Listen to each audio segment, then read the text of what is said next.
Apulia हिता जो असे जागता आपुलिया हिता जो असे जागता आपुलिया हिता जो असे जागता आपुलिया हिता जो असे जागता माता पिता दयाची धन्य माता पिता दयाची धन्य माता पिता दयाची पूरी कन्या पुत्र होती जे साथी पूरी कन्या पुत्र होती जे साथी पूरी कन्या पुत्र होती जे साथी पूरी कन्या पुत्र होती जे साथी दयाचा हरिक वाक्य देवा दयाचा हरिक वाक्य देवा दयाचा हरिक वाक्य देवा गीता भागवत करीती श्रवण गीता भागवत करीती श्रवण गीता भागवत करीती श्रवण गीता भागवत करीती श्रवण आखंड विज्ञान विठोबाची आखंड विज्ञान विठोबाची आखंड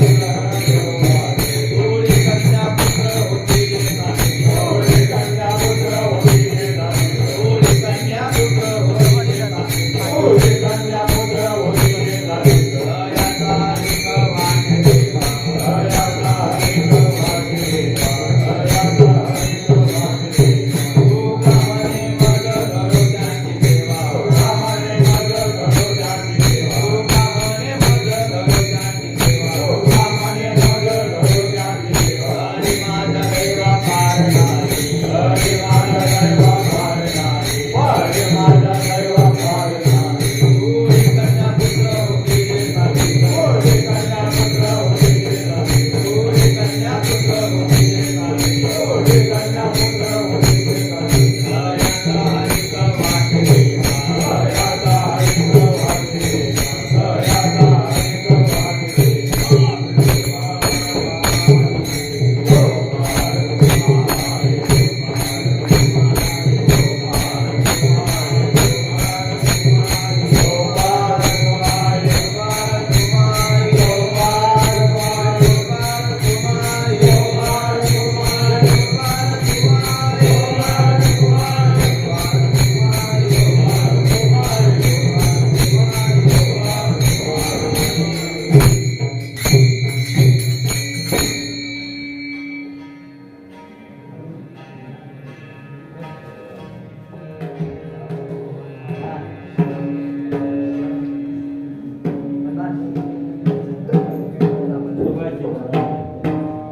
आपुलिया हिता जो असे जगता आपुलिया हिता जो असे जगता आपुलिया हिता जो असे जगता आपुलिया हिता जो असे जगता आपुलिया हिता जो असे जगता आपुलिया हिता जो असे जगता आपुलिया हिता जो असे जगता आपुलिया हिता जो असे जगता आपुलिया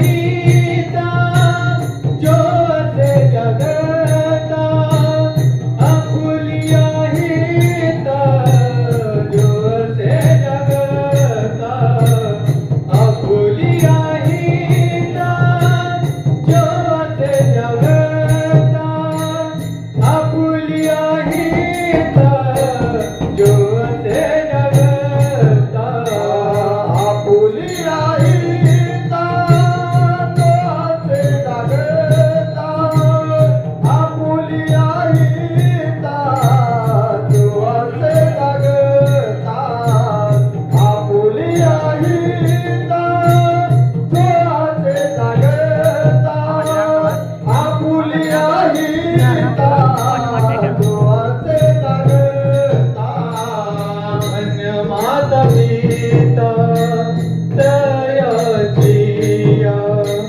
धन्य माता पिता दयाचिया कुळी कन्या पुत्र होती ते सात्विक कुळी कन्या पुत्र होती ते सात्विक कुळी कन्या पुत्र होती ते सात्विक कुळी कन्या पुत्र होती ते सात्विक धन्य माता पिता दयाचे धन्य माता पिता दयाचे कुळी कन्या पुत्र होती ते सात्विक कुळी कन्या पुत्र होती ते सात्विक कुळी कन्या पुत्र होती ते सात्विक कुळी कन्या पुत्र होती ते सात्विक दयाच्या हरी वाटे देवा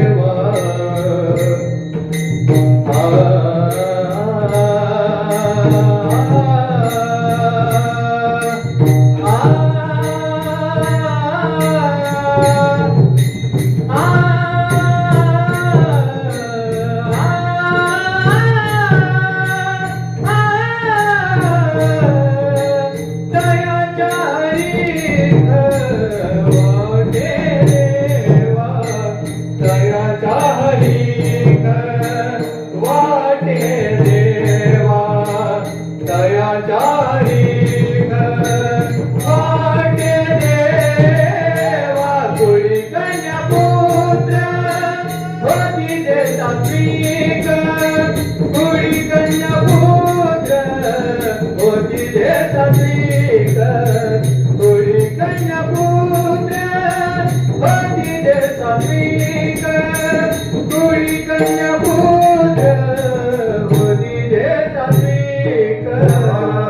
धन्य माता पिता तयाचिया पुढे कन्या पुत्र होती जे सात्विक तयाचा हरिक वाटे देवा गीता भागवत करीती श्रवण अखंड चिंतन विठोबाचे पुढे कन्या पुत्र होती जे सात्विक तयाचा हरिक वाटे देवा तुका म्हणे मज घडो त्यांची सेवा तरी माझ्या दैवा पार नाही महायोग पीठे तटे भीमरथ्या वरं पुंडरीकाय दातुं मुनींद्रेहि समागत्य तिष्ठं तमानंद कंदं परब्रह्मलिंगं भजे पांडुरंग पांडुरंग करू प्रथम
गजाननं भूतगणादिसेवितं कपित्तजम्बो फलचारु भक्षणम् उमासुतं शोकविनाशकारकं नमामि विघ्नेश्वरपादपङ्कजं कर्पूरगौरं करुणावतारं संसारसारं भुजगेन्द्रहारं सदा वसन्तं हृदयारविन्दे भवं भवानी सहितं नमामि लोकाभिरामं रणरङ्गधीरं राजीवनेत्रं रघुवंशनाथं कारुण्यरूपं करुणाकरन्तं श्रीरामचरणं शरणं प्रपद्ये मनोजवं मारुततुल्यवेगं जितेन्द्रियं बुद्धिमतां वरिष्ठं वातात्मजं वानरयूथमुख्यं श्रीरामदूतं शरणं प्रपद्ये कीर्तन रूपी सेवेसाठी घेतलेला अभंग हा जगद्गुरु तुकोबा आहे यांच्या गाथ्यातील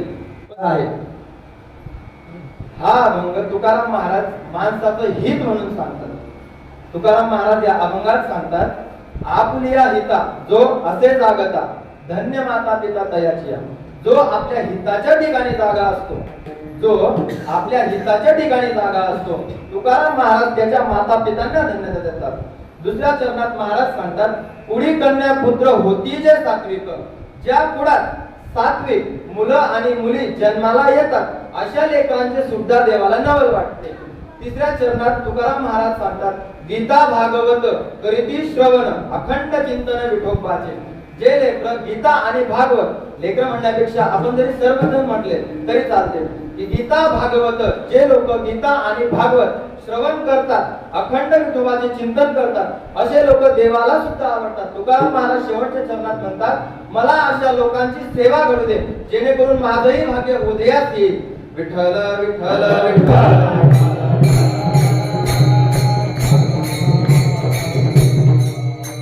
हा झाला अभंगाचा सरळ सरळ भावार्थ.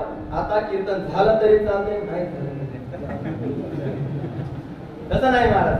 जर कीर्तनासाठी मी उभा राहिलो आहे आणि तुम्ही जर सर्वांनी माझ्याकडे काहीतरी अपेक्षा घेऊन तुम्ही आला आहात मी नक्की तुमच्या समस्या किंवा तुमच्या जे अपेक्षा आहेत ते मी संपूर्ण माझ्या परीने तरी मी पूर्ण करण्याचा प्रयत्न करेन. विठ्ठल विठ्ठल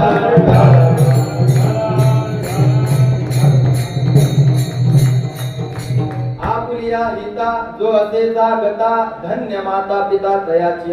आपण तुकाराम महाराजांना प्रश्न विचारू, अहो तुकाराम महाराज, आमच्या हिताच्या ठिकाणी आम्ही जागे असतो, आमच्या हिताच्या ठिकाणी आम्ही जागे असतो, मग माता पितांना धन्यता का? माता पितांना धन्यता का? आपल्या आई वडिलांना धन्यता का? महाराज तुकाराम महाराज जर असे म्हणतात तर त्याला काहीतरी अर्थ असेल की तुकाराम महाराज जर म्हणतात की आपल्या हिताच्या ठिकाणी जो जागा असतो त्याच्या आई वडिलांना धन्यता देतात, मग आई वडिलांना धन्यता का? ती धन्यता आपल्याला का नाही? समजा आपण जर कोणाच्या घरी कामाला गेलो, समजा तुम्ही जा किंवा आपण जर कोणाच्या घरी कामाला गेलो तर त्याचा मोबदला कोणाला मिळतो? बोलत चला, कोणाला मिळतो?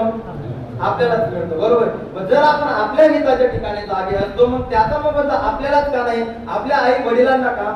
महाराज नामदेव महाराजांनी सावता महाराजांसाठी लिहून ठेवलंय, धन्य त्याची माता, धन्य त्याची माता, धन्य त्याची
त्याचा पिता साठविला जाता त्रैलोक्याचा.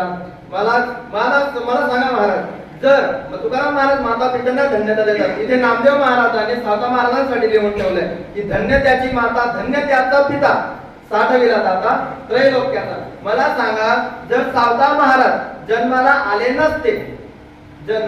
नसते तर त्यांनी त्रैलोक्याचा दाता साठवला असता का? घडलेला प्रसंग असा आहे त्याचा की सावता महाराज आपल्या शेतात काम करीत होते. काम करीत असताना देवाने पाहिलं की चला आपण हा कधी पंढरीला येत आहे. सावता महाराज पंढरीला गेले नाही, अजून पण ते पंढरीला गेले नाही.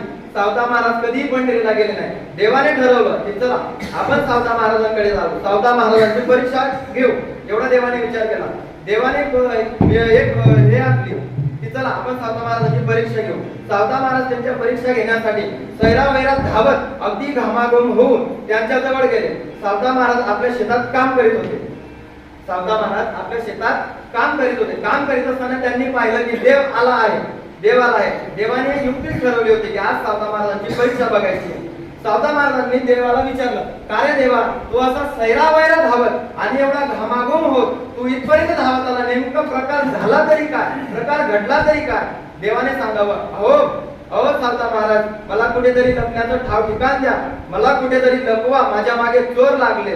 असं सांगून देवाने सावता महाराजांना विनंती केली की मला कुठेतरी लपवा. महाराज काय भक्ती असेल सावता महाराजांची की अगदी शेतात काम करत असताना त्यांनी फक्त एवढं पाहिलं की देवाला कुठेतरी लपवण्याची जागा पाहिजे.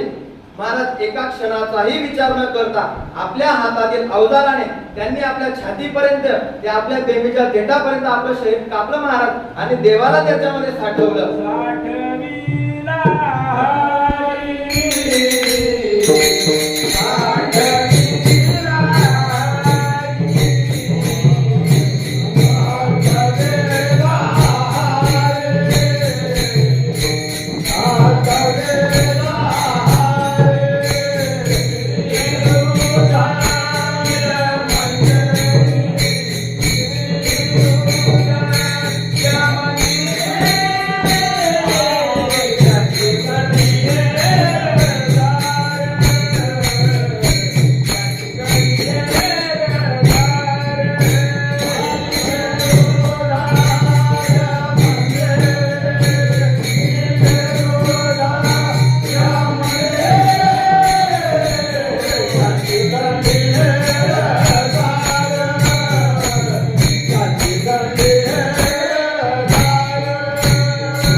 काय इंग्रजीचा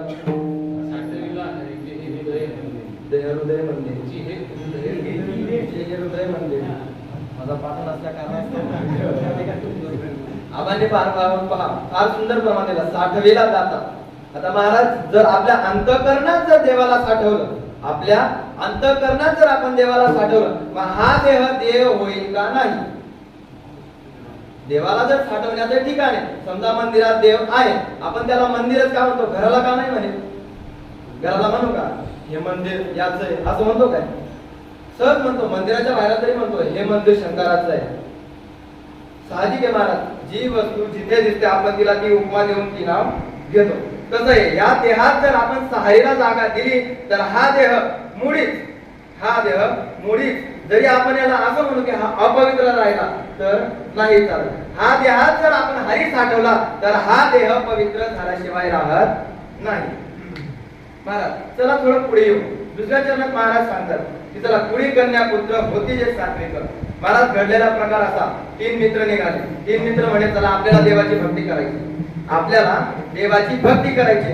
बरं काय नाही, मग आपण देवाला प्राप्त करू तरी काय? तो म्हणला, एक दुसरा म्हणला की जर आपण जर देवाची भक्ती केली तर देव जर आपल्याला प्रसन्न झाला तर आपल्याला जे पाहिजे ते मागता येतं, जे पाहिजे ते मागता येतं. महाराज घडलेला प्रकार असा, 3 निघाले, देवाची भक्ती केली. आता बिचारा आपले घोडे महादेव लगेच कोणावरही प्रसन्न, अगदी तुमच्या आमच्या सारखे लय देवांना पावले महाराज, लय लोकांना पावले, नवसाचे आहेत आमचे महादेव.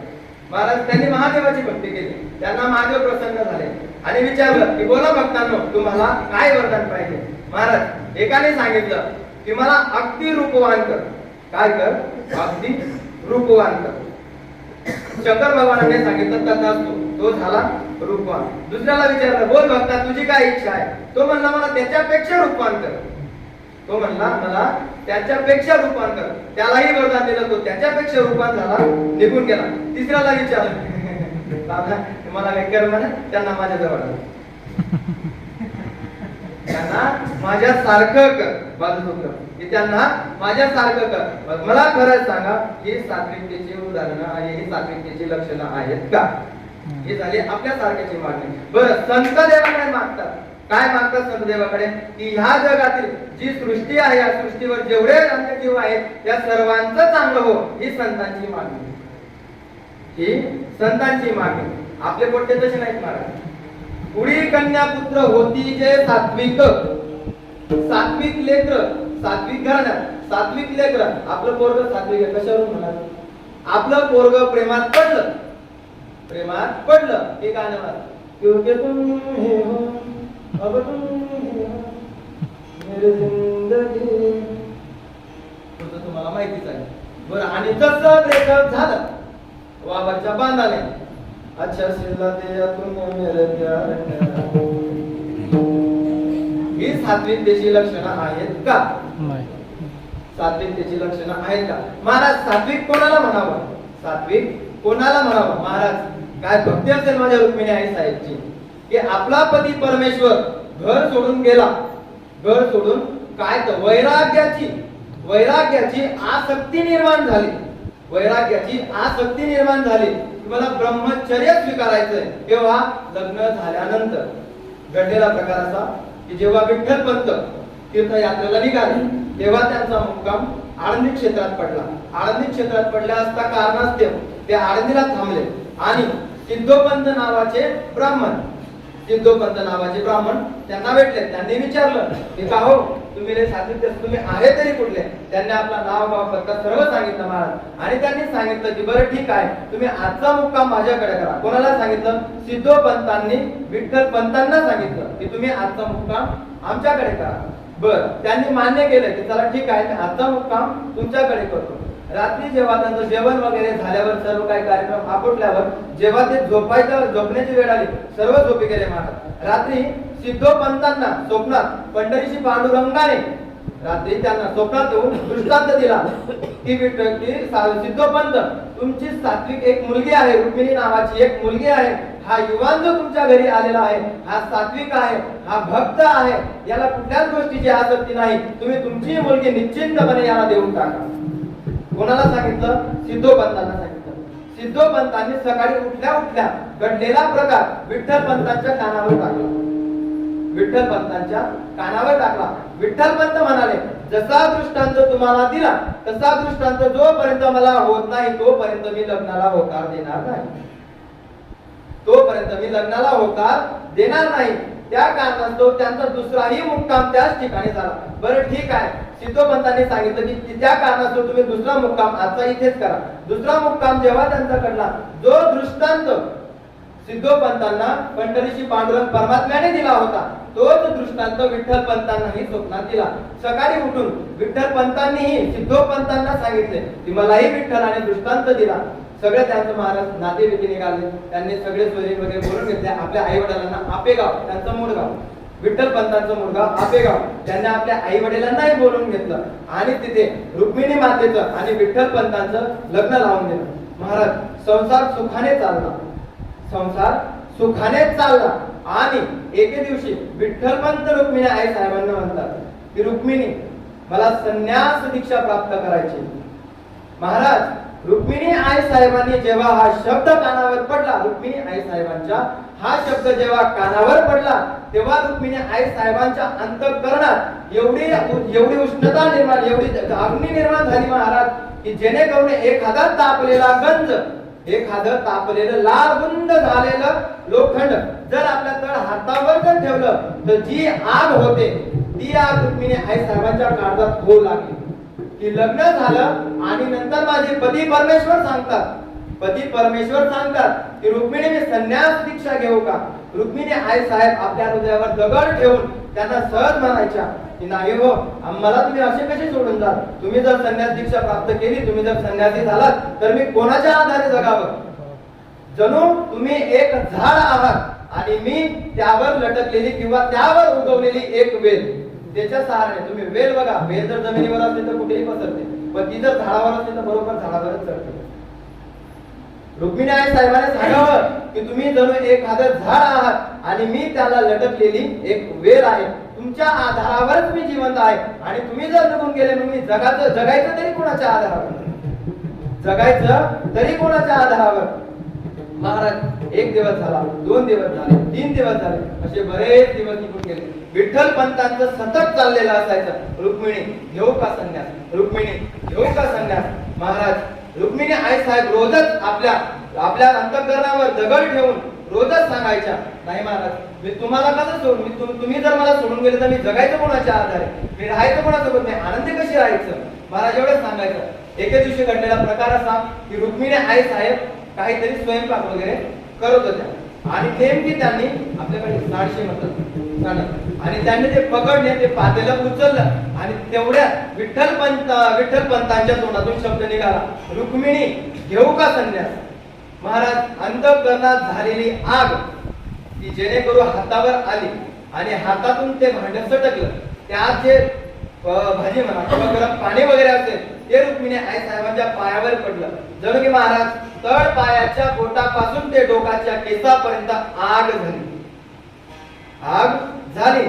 रुक्मिणी आई साहेब संतावात म्हणतात, जा घेऊन टाका, तुम्हाला काय एकदाचा संन्यास घ्यायचा आहे तो करून टाका, आम्हाला मोकळं, मी जगेन कशी तरी माझी, मला जसं आवडेल तसं माझं आयुष्य जगेल, घ्या तुम्हाला घ्यायचा आहे एकदाचा संन्यास. महाराज एवढं बोलून रुक्मिणी आई साहेबांनी आपले शब्द थांबवले. विठ्ठलपंतांना आनंद झाला, विठ्ठलपंतांना आनंद झाला, मात्र त्यांनी आपला आनंद चेहऱ्यावर येऊ दिला नाही. दुःखही झालं पण दुःखापेक्षा कित्येक पटीने त्यांना आनंद झाला. का? पूर्वीचा नियम असा होता, जर एखाद्या माणसाने जर लग्न केलं तर त्याच्या पत्नीच्या आज्ञेशिवाय त्याला संन्यास दीक्षा प्राप्त करता येत नव्हती. रुक्मिणी आई साहेबांनी सांगून टाकलं की घ्या, तुम्हाला एकदाचा संन्यास घ्यायचा आहे, तुम्ही घ्या, एवढं सांगितलं. महाराज एवढ्या शब्दाचा आढावा घेऊन विठ्ठलपंत घरून निघाले ते काशी विश्वनाथला जाऊन. महाराज रुक्मिणी आई साहेब विठ्ठलपंत निघून गेल्यावर त्यांनी विचार केला की रागाने मी बोलली, गेले असते माझे पती, येतील संध्याकाळपर्यंत. महाराज एक दिवस झाला पती नाही आले, 2 दिवस झाला पती नाही आले, महाराज झाले 4-5 दिवस पती नाही आले. त्यांनी ही बातमी आपल्या वडिलांच्या कानावर टाकली, सिद्धोपंतांच्या कानावर टाकली की बाबा माझं आणि माझ्या पतीचं असंच झालं आणि ते माझ्या शब्दाचा आढावा घेऊन घरातून निघून गेले. विठ्ठल विठ्ठल विठ्ठल.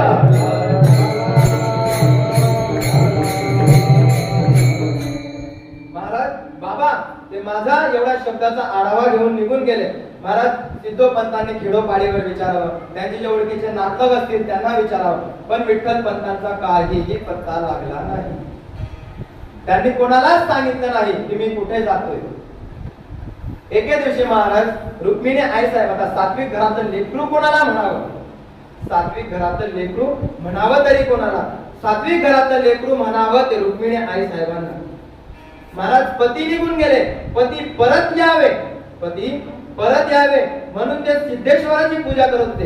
एक दिवस नाही महाराज, सकाळी रोज सकाळचा आपला नित्यनेम, सकाळी उठायचं, स्नान वगैरे करायची, आपली पूजा थाळी घ्यायची, सिद्धेश्वराच्या मंदिरात जायचं, सिद्धेश्वराची पूजा करून बाहेर आल्यावर पिंपळ वृक्ष होता महाराज, पिंपळ वृक्ष होता, त्या पिंपळ वृक्षाला प्रदक्षिणा घालायची. साधारण किती प्रदक्षिणा घातल्या असत्या माता मावळ्या तुम्ही जर असतं किती घालल्या असत्या? 8, 10, 12, 15, 1000. माझ्या रुक्मिणी आई साहेबाने 1.25 लाख प्रदक्षिणा घातल्या. 1.25 लाख प्रदक्षिणा. काय अंतकरण असेल त्या माऊलीचं की माझा पती परमेश्वर घरी परत यावा म्हणून पिंपळ वृक्षाला 1.25 लाख प्रदक्षिणा मारल्या. किती? 1.25 लाख प्रदक्षिणा मारल्या.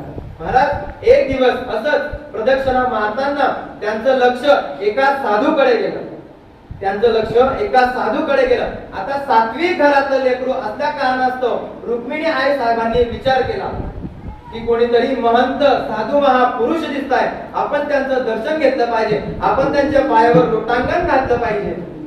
एवढा विचार करत महाराज रुक्मिणी आई साहेब गेल्या आणि त्या साधूंच्या पायावर आपलं मस्तक टेकवतात. महाराज ते साधू म्हणजे रामानंद स्वामी, काशी विश्वनाथचे त्यावेळेचे अतिशय ज्ञानी साधू त्यांना म्हटलं जात होतं. महाराज त्यांनी जसे आपले डोळे उघडले, अर्थात रुक्मिणी आई साहेबांच्या डोक्याचा जेव्हा स्पर्श त्यांच्या उजव्या पायाच्या अंगठ्याला झाला, त्यांनी आपले डोळे उघडले. जसे डोळे उघडले तसे त्यांच्या तोंडावाटून शब्द बाहेर पडले, अखंड सौभाग्यवती भव, अष्टपुत्र सौभाग्यवती भव. काय शब्द बाहेर पडले? अखंड सौभाग्यवती भव. याचा अर्थ आपण कोणालाही सहज म्हणतो. याचा अर्थ असा की तुम्ही मरेपर्यंत तुम्ही सौभाग्यवती राहा. दुसरा आशीर्वाद असा दिला, अष्टपुत्र सौभाग्यवती भव, तू वांझोटी राहणार नाही, असा याचा अर्थ. महाराज एवढा शब्द जेव्हा रामानंद स्वामींच्या मुखातून निघाला, एवढा शब्द जेव्हा रामानंद स्वामींच्या मुखातून निघाला, महाराज रुक्मिणी आई साहेबांचे डोळे पाण्याने डबडबले. रुक्मिणी आई साहेबांचे डोळे पाण्याने डबडबले आणि त्या म्हणू लागल्या की बाबा हे कसं शक्य आहे, हे कसं शक्य आहे. कोण म्हणतं? रुक्मिणी आई साहेब. कोणाला? रामानंद स्वामींना. महाराज रामानंद स्वामींनी विचारलं की बाळा आमच्या तोंडून काही चुकीचे शब्द निघाले का आम्ही काही चुकीचं बोललो, आणि जर आम्ही काही जर चुकीचं बोललो असलो तर आम्ही तुला त्याचा पुरावा देतो. रुक्मिणी आई साहेब म्हणतात की बाबा तुमचं नाही चुकलं, पण मीच अभागिन आहे की लग्न झालं आणि पती परमेश्वर सोडून गेले. महाराज रामानंद स्वामींनी विचारावं की बेटा असं झालं तरी काय की आमच्या तोंडातून हे शब्द बाहेर पडले, तू रडायला लागली आणि तू म्हणतेस की बाबा हे कसं काय शक्य आहे. महाराज रुक्मिणी आई साहेबांनी सांगावं, संपूर्ण हा घडलेला प्रकार सांगितला. कोणाला? रामानंद स्वामींना. आणि रामानंद स्वामींना जेव्हा त्यांनी घडलेला प्रकार सांगितला तेव्हा रामानंद स्वामी विचार करू लागले की हा जो प्रकार तू सांगितला की तुझ्या पतीच्या काही खाणाखुणा असतील, रंग कसा, त्याचा वर्ण कसा, त्याची उंची किती, सर्व खाणाखुणा तरी आम्हाला सांग, जेणेकरून आम्ही तरी शोध घेऊ. महाराज एवढा रामानंद स्वामींनी विचारलं. रुक्मिणी आई साहेबांनी काही जर त्याच्या ज्या खुणा होता, त्याची जी हाईट होती, त्याची जी उंची वगैरे, त्यांचा रंग, त्यांचा वर्ण, सर्व खाना खुणा सांगितल्या. आणि जशा जशा रुक्मिणी आई साहेब खुणा सांगू लागल्या तसं तसं रामानंद स्वामींचं लक्ष आपल्या शिष्यांपैकी चैतन्य नावाच्या शिष्याकडे वळलं. आणि शेवटची खूण जेव्हा सांगितली की माझ्या पतीच्या उजव्या हाताच्या दंडावर तुळशीचं पान आहे असं जेव्हा सांगितलं, तेव्हा रामानंद स्वामींना परिपूर्ण विश्वास झाला की हा चैतन्याशिवाय दुसरा कोणी नाही. महाराज रुक्मिणी आई साहेबाला रामानंद स्वामींनी सांगितलं की बाबा की बेटा चल तू माझ्या सोबत चल. तुझे पती परमेश्वर आमच्या तोंडून जर काही वाक्य निघाले तर ते आमच्या मुखातून नाही, आमच्या मुखातून साक्षात ब्रह्माने ते बोलून घेतले आहे. आणि जर ते निघाले आहेत आमच्या तोंडातून तर हे पूर्ण करण्याची सुद्धा आम्ही याची दक्षता घेतो. महाराज एवढं बोलून रुक्मिणी आई साहेबांना रामानंद स्वामी आपल्या सोबत घेऊन गेले. त्यांनाच नाही तर सिद्धोपंतांना सुद्धा आपल्या सोबत कुठे घेऊन गेले? काशी विश्वनाथला घेऊन गेले. महाराज तिथे आपली जी कुटिया होती, आपलं जे शयनस्थान होतं, तिथे रामानंद स्वामी बसले आणि त्यांनी आपल्या शिष्यांपैकी एका शिष्याला सांगितले की आताच्या आता चैतन्याला माझ्या समोर उभे करा. चैतन्य जेव्हा त्यांच्या समोर उभे राहिले, मग चैतन्याने जेव्हा गुरुजींचा चेहरा पाहिला तेव्हा त्यांच्या मनात विचार आला की आज गुरुजींच्या बोलण्यात, आज गुरुजींच्या नजरेत, आज गुरुजींच्या आक्रोशात काहीतरी वेगळाच वेग दिसतोय. चैतन्याची तू मे होऊ लागली. जेव्हा रामानंद स्वामींनी विचारलं की चैतन्य मला तुझ्या बाबतीत सत्य ऐकायचंय, चैतन्य मला तुझ्या बाबतीत जे खरं असेल मला तेच सांग. चैतन्य तू मेमे करत म्हणू लागले बाबा मी माझ्या बाबतीत तुम्हाला सर्व काही सांगितलं आहे. हा शब्द ऐकताना गुरुजी अजून आक्रोशात आले, ते अजून संतापले आणि म्हटले की नाही मला तुझ्या बाबतीत सत्यच ऐकायचंय. काय ऐकायचं महाराज? गुरु म्हटला तर साधा नसतो. गुरु साधा नसतो. जर त्याने तुम्हाला काहीतरी शिकवलंय तर तो तुमचा परिपूर्ण, जेवढे तुम्हाला आई वडील ओळखत नसतील ना महाराज तेवढे तुम्हाला गुरुवर्य ओळखतात. एक घडलेला प्रकार असा, एक कुस्तीपटू असतो. त्या कुस्तीपटूला त्याचाच गुरु शिकवतो, त्याचा गुरु शिकवतो आणि त्याला काही काळानंतर तो समजा गावातले दंगल जिंकतो. गावातली दंगल जिंकल्यानंतर तो तालुक्याची दंगल जिंकतो. तालुक्याची दंगल जिंकल्यानंतर तो जिल्ह्याची दंगल जिंकतो. त्याला काही गोष्टीचा अभिमान झालेला असतो. तो म्हणला आता मी जिल्ह्याची जिरवली, आता एकदा गुरुला पाळायचं. त्याने ठरवलं गुरुला पाळायचं. महाराज खरं सांगा शक्य आहे का? गुरुला पाळणं शक्य आहे का? आणि ज्याने तुला तालीम दिली तू त्यालाच पालटण्याची कोशिश करतो, होईल का? महाराज त्याने अख्ख्या गावात दमंडी दिली. गुरुला म्हटलं तुला माझ्याशी कुस्ती करायची. आता ज्या वेळेला गुरु कुस्ती करत होते त्यावेळेला समजा ते राजासारखे नावासारखे दिसायचे, म्हणजे दष्टपुष्ट. आता गुरु असे आणि हा असा. खरं सांगा काही ताळमेळ आहे का? रात्रभर मांड्यात वाजवायचं. सकाळी गुरुला पाळायचं. तीनदा भांड्यांची जी पाटी असते ती त्याच्या डोक्यात पडली. महाराज तरी तो ऐकण्याचं नाव घेत नाही. म्हणला गुरुला सकाळी पाळायचं. गुरु म्हणला ये उद्या. गुरु म्हणला ये उद्या. महाराज जेव्हा त्यांची तालीम सुरू झाली गुरुने असा काही डाव टाकला, एकाच डावात त्याला उलटा केला. तो उठून म्हणला तू जगाचा सर्वात नालायक गुरु आहे. कोण म्हणला? शिष्य. तो म्हणला तू जगाचा सर्वात नालायक गुरु आहे. असं का म्हटला? तेव्हा तो म्हणू लागला की हा डाव तुम्हाला अजून का शिकवला नाही? गुरु म्हणला मला माहिती आहे. उतावळे घर गुडघ्याला बसला. हा उतावळा होता. गुरुला माहितीच होतं की एक ना एक दिवस हा आपल्यावर उलटणार. गुरुने असा काही डाव टाकला की त्याला चित्ता केला. तो म्हणला तू सगळ्यात नालायक गुरु. तू हा डाव मला अजूनपर्यंत कसा शिकवला नाही. गुरु म्हणला मला माहितीये तू एक ना एक दिवस ही गोळी आणणार. या दिवसासाठी मी हा डाव राखून ठेवला होता. विठ्ठला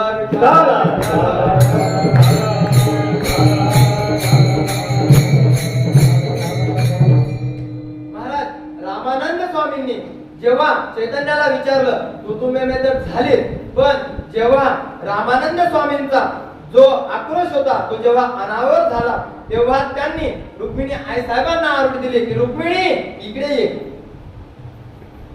महाराज विठ्ठल पंतांनी जेव्हा रुक्मिणी माते साहेबाला पाहिलं, आई साहेबांना पाहिलं, तेव्हा मात्र त्यांच्या पायाखालची जमीन सरकली. तेव्हा त्यांच्या पायाखालची जमीन सरकली आणि ते गुरुशी लोटांगण घालत म्हणू लागले, बाबा मला माफ करा, मी तुम्हाला जे काही आजपर्यंत सांगितलं ते सर्व खोटं होतं, कारण मला संन्यास दीक्षा प्राप्त करायची होती. संन्यास दीक्षा मला प्राप्त करायची होती. विठ्ठल विठ्ठल विठ्ठल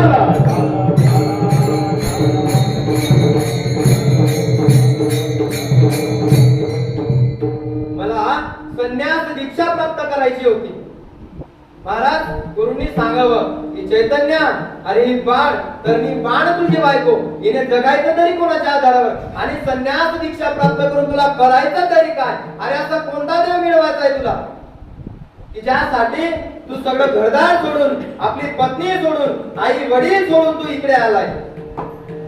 महाराज गुरुजींनी त्यांना उपदेश केला. महाराज गुरु तीनच लोक करतात. गुरु उपदेश तीनच लोक करतात. एक आपले गुरु, दुसरे आई वडील, आणि जर योग्यतेचा असला तर मित्र. याच्या व्यतिरिक्त उपदेश करण्याचा अधिकार कोणालाच नाही. तुमची बायको जरी बोलत असते ना, दोन कान पडत आहे काही तर बसलेला मध्ये. महाराज एक सोपं आणि साधं उपाय सांगतो. जर बायको घरात जास्त तनफन करत असली, तनफन करत असली, बायको जर घरात तनफन करत असली, आपल्या पायातलं पायथान उचलायचं. काय पायथान उचलायचं, सरळ पाय घालायचं, निघून जायचं. तुम्ही जो विचार करताय ते शक्य नाही. विठ्ठला विठ्ठला विठ्ठला.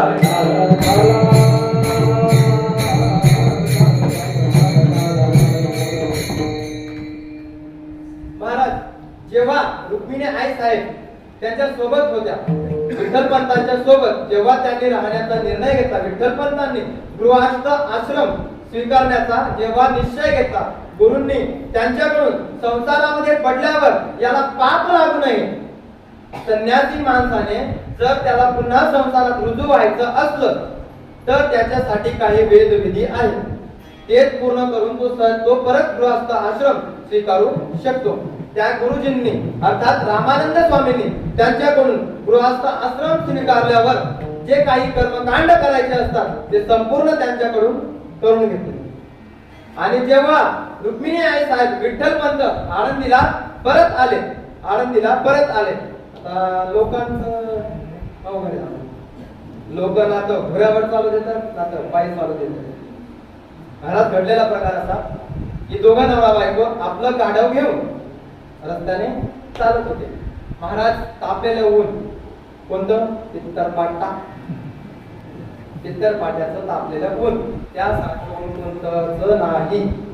ज्याने पित्तरपाट्याचं ऊन खाल्लं त्याने अख्खा उन्हाळा खाल्ला. महाराज पित्तरपाट्याचं ऊन, दोघं नवरा बायको रस्त्याने पायी चालत आहे. रस्त्याने एक माणूस रस्त्याने दोन माणसं तिकडनं येत होते. एकाने दुसऱ्याला विचारलं, बघ किती पागल मूर्ख माणूस आहे की आपल्या बायकोला पायी चालवतो, तो स्वतःही पायी चालवतो आणि गाढवाला मात्र रिकामा चालवतो. बोलला एक. त्याने त्या गाढवाच्या मालकाने महाराज तेवढा शब्द ऐकला. त्याच्यानंतर त्याने आपल्या बायकोला गाढवावर स्वारी दिली आणि तो पायी चालू लागला, बायको गाढवावर. दोघं चालू लागले. परत पुन्हा दोन जण आले आणि ते विचार करू लागले की बघा किती मूर्ख माणूस आहे की बायकोला गाढवावर बसवतोय आणि स्वतः पायी चालतोय. महाराज त्याने काय केलं, बायकोला खाली उतरवलं आणि तो बसला आणि गाढवावर तो बसला. थोडं पुढे गेला, अजून परत दोन जण रस्त्यात भेटले. त्यात त्या एकाने म्हणावं, बघ किती निर्दयी आणि किती निर्लज्ज माणूस आहे की स्वतः गाढवावर बसलाय आणि बायकोला पायी चालवतोय. महाराज तो परत गाढवा, ते दोघंही गाढवावर बसले आणि चालू लागले. पुढे परत 2 जण भेटले. 2 जण म्हणू लागले, बघा किती निर्दयी माणसं आहेत, किती निर्दयी नवरा बायको आहे, की त्या गाढवावर दोघेचे सवार झाले. त्या गाढवाच्या किती तडमड्या झाल्या असतील. महाराज एवढा शब्द ऐकून येतात. दोघंच्या गाढवाच्या खाली उतरले. लोकांचं असंच ना तो घोड्यावर चालू देतात ना तर पायी चालू देतात. आणि महाराज तुम्हाला सांगतो, लोकांचं जर ऐकलं तर तुमच्या संसाराचा सत्यानाश तुम्ही स्वतः करता. आपल्या संसाराचा सत्यानाश आपण स्वतः करतो. म्हणाय आपण ऐकावे जनाचे, करावे मनाचे. लोक जैसा हो जैसा डरवेला.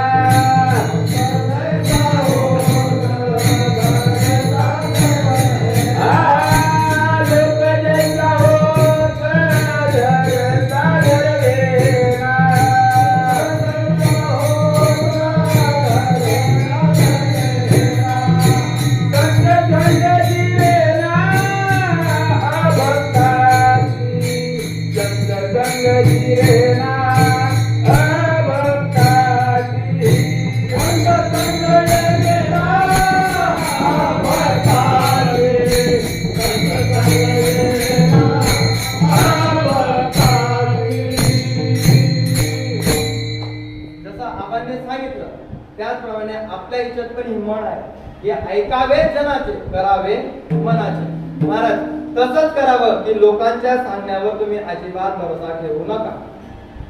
लोकांच्या भरोसा ठेवा, पण कोणतं, जी गोष्ट आपल्या हिताची आहे ती मान्य करा. मला पण मान्य आहे की जर एखाद्या गोष्टीने आपलं हित होत असेल मग ती गोष्ट ऐकावी. ती गोष्ट ऐकावी. आपलं हित जर कोणाला वाटतं की याचं हित व्हावं तर या जगात फक्त असे 2च व्यक्ती आहेत. असे 2च व्यक्ती आहेत. एक आपले आई वडील आणि दुसरे देव साधू, साधू संत. साधू संत. महाराज रुक्मिणी आई साहेब आणि विठ्ठल पंत जेव्हा संसारात जेव्हा आळंदीला येऊन राहू लागले, लोक त्यांच्या बाबतीत नाना प्रकारच्या गोष्टी करू लागले. नाना प्रकारच्या गोष्टी करू लागले की संन्यासाचा गृहस्थी झाला, संन्यासाचा गृहस्थी झाला. महाराज अख्ख्या गावात दवंडी, हा संन्यासाचा गृहस्थी झाला रे. विठ्ठल पंत संन्यासाचा गृहस्थी झाला रे. ह्या लोकांच्या बोमा कोण. महाराज असं नाही की त्यांच्या अंगात बळ नव्हतं, पण ते त्यावेळेचे जर म्हटले तर आळंदीतले अतिशय ज्ञानी ब्राह्मण विठ्ठल पंत, त्यावेळेचे ज्ञानी ब्राह्मण. आणि ब्राह्मण लोक महाराज आपल्या लोकांना आपण सांभाळायचं हे आपलं कर्तव्य असतं. पण काही ठिकाणी आवाज असतो आपल्याच लोकांचं असं. तुम्हाला माझा एक प्रश्न आहे की या सृष्टीवर सर्वात पहिला डॉक्टर कोण. या सृष्टीवर सर्वात पहिला डॉक्टर कोण आहे. आपले भोलेशंकर, की ज्यांनी गणपतीचं मुंडकं कापून हत्येचं मुंडकं बसवलं. म्हणून त्या कारणास्तव आज शास्त्रज्ञ देवाला मानत नाही. महाराज वेदविधीला शास्त्रज्ञ मानित नाही, ते फक्त विज्ञान. म्हणून त्यांची अशी.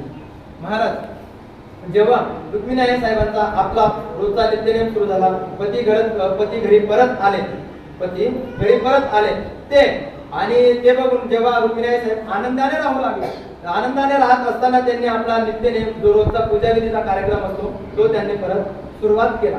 आणि महाराज पण आनंदीतल्या लोकांना काही हे बघितलं जात नव्हतं, काही बघितलं जात नव्हतं. त्यांनी महाराज विठ्ठल पंतांना सांगितलं की तुम्हाला गावाने, आळंदी गावाने तुम्हाला वाडीत टाकलं, तुम्हाला वाडीत टाकलं. महाराज जेव्हा त्यांना वाडीत टाकलं तेव्हा ते जाऊन सिद्ध बेटात राहू लागले.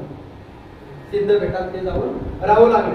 महाराज एवढे लोक बोलले तरी एवढा त्यांचा आक्रोश जो होता तो पचवण्याचं सामर्थ्य विठ्ठल पंतांमध्ये होतं. का जीवनात त्यांच्या विठ्ठल पंतांच्या जीवनात सिद्धीचा त्रिवेणी संगम होता. त्रिवेणी संगम कोणाचा? सिद्धीचा. त्यांच्या सासऱ्याचं नाव सिद्धोपंत. जिथे राहू लागले त्याचं ठिकाण सिद्धवेळ. आणि ज्या देवाची पूजा करत होते ते देव सिद्धेश्वर. महाराज ज्याच्या जीवनात सिद्धीची ज्या ठिकाणी ज्या माणसाच्या जीवनात सिद्धी 3 ठिकाण आहे तो माणूस कुठलाही राग पचवू शकतो, कुठलाही आक्रोश पचवू शकतो. महाराज लोकांनी वाईट टाकलं एवढं तरी का त्यांनी एवढं दुःख मानून घेतलं नाही स्वतःला.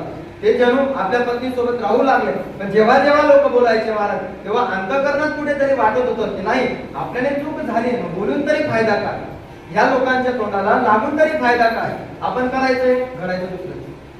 असं नाही की ते बोलू शकत नाही होते, असं नाही की ते दुर्बळ होते, असं नाही की त्यांच्यात बल नाही होत, त्यांच्यात बल होतं. पण त्यांना याची सुद्धा जाणीव होती की दुसऱ्याचा अपमान करणं हे सुद्धा पाप आहे. त्यांच्या जीवनात आपल्या याच्यात नाव आहे विचारसागर मध्ये एक शब्द आहे मुमुक्षता. विचारसागरचा भाग आहे. महाराज विचारसागर शिकल्याशिवाय तुम्हाला ज्ञानेश्वरी समजत नाही. विचारसागर झाल्याशिवाय तुम्हाला ज्ञानेश्वरी समजत नाही. मुमुक्षता या शब्दाचा अर्थ असा होतो की संसार रूपी गोष्टीचा पूर्णतः त्याग. संसार रूपी गोष्टीचा पूर्णतः त्याग आणि देवाविषयी अत्यंत तळमळीची, अत्यंत जीवाच्या पलीकडील अत्यंत देवाविषयीची आसक्ती की मला देव भेटावाच, त्याला म्हणतात मुमुक्षता. ही ओढ केव्हा होती विठ्ठल पंतांच्या मनात? जेव्हा ते आपल्या गुरुजींकडे होते. मात्र आता संसारात पडल्यानंतर महाराज रोज त्यांनी गावात जावं, मधुकरी भेटेल त्यांना मागून आणायचं, ते आपल्या पत्नी सोबत काहीतरी गोड होतं ते खायचं. महाराज योगायोगाने रुक्मिणी आई साहेबांना गर्भधारणा झाली. रुक्मिणी आई साहेबांना गर्भधारणा झाली. महाराज त्यावेळेला गर्भधारणा झाली, अक्षरशः म्हणजे त्यांचा जो प्रसूतीचा काळ होता तो जवळ आला. महाराज रुक्मिणी आई साहेबांना पहिला पुत्र झाला.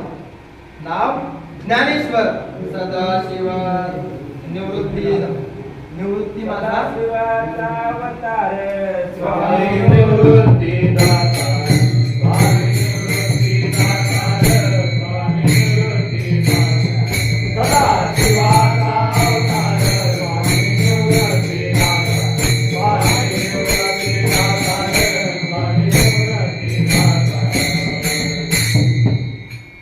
सदाशिवाचा अवतार स्वामी निवृत्तीदाता. सदाशिव कोणाचा अवतार आहे? कोणाला म्हणतो आपण? भगवान शंकराचा. जे सदाशिवाचा अवतार त्यांना पहिला मुलगा झाला, त्याच्या उजव्या बाहूवर त्रिशूळाचं चिन्ह होतं. त्रिशूळाचं चिन्ह होतं. त्याचं नाव रुक्मिणी आई साहेबांनी विठ्ठल पंतांनी निवृत्ती असं ठेवलं. महाराज काही कालांतराने त्यांना दुसऱ्यांदा गर्भधारणा झाली.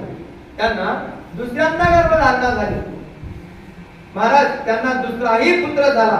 त्याचं नाव महाराज ज्ञानेश्वर ठेवण्यात आलं. महाविष्णूचा अवतार.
सखा माझा ज्ञानेश्वर. महाराज दुसऱ्या मुलाचं नाव ज्ञानेश्वर असं ठेवण्यात आलं. महाराज कालांतराने रुक्मिणी आई साहेबांना तिसऱ्यांदा गर्भधारणा झाली. तिसऱ्यांदा जेव्हा त्यांना मुलगा झाला तेव्हा त्याचं नाव सोपान असं ठेवण्यात आलं. ब्रह्म सोपान तो झाला, फक्त आनंदे वर्तला. तिसरे जे सोपान काका म्हणून आपण आज ज्यांना काका म्हणून हाक मारतो, असे सोपान काका कोणाचा अवतार आहे? ब्रह्मदेवाचे. ही सृष्टी ज्याने निर्माण केली असे ब्रह्मदेव. ही सृष्टी ब्रह्माने निर्माण केली. मला आपण सगळे त्याचे अंश आहोत. आपण सगळे त्याचे. ज्या माणसाने संसाराचा त्याग केला आणि भगवंताला आपलंसं करून घेतलं, तो व्यक्ती माणूस राहत नाही. अहम ब्रह्मास्मी. तो स्वतःला ब्रह्म समजतो. त्याला कुठल्याच गोष्टीची आसक्ती नसते. महाराज त्यांना चौथ्यांदा रुक्मिणी आई साहेबांना चौथ्यांदा गर्भधारणा झाली. चौथ्यांदा आता त्यांना मात्र मुलगी झाली. तिचं नाव महाराज मुक्ताई असं ठेवण्यात आलं. आदि शक्ती मुक्ताबाई की जय. महाराज मुक्ताई कोणत्या दिवशी जन्माला आल्या? आपण जो नवरात्रीचा काळ साजरा करतो, ज्या दिवशी आपण घटक स्थापना म्हणून जो दिवस साजरा करतो, त्या दिवशी माझ्या मुक्ताई आई साहेबांचा जन्म झाला. त्या दिवशी माझ्या मुक्ताई आई साहेबांचा जन्म झाला. आणि आपलं भाग्य आहे की आपण त्या जिल्ह्यात राहतो की जिथे मुक्ताई समक्ष मुक्ताई वास करतात. महाराज आदिशक्ती मुक्ताबाईचा महिमा जर सांगायचं झालं तर जिला 1400 वर्षाचा चांगदेव, ज्याने वर्षाचा चांगदेव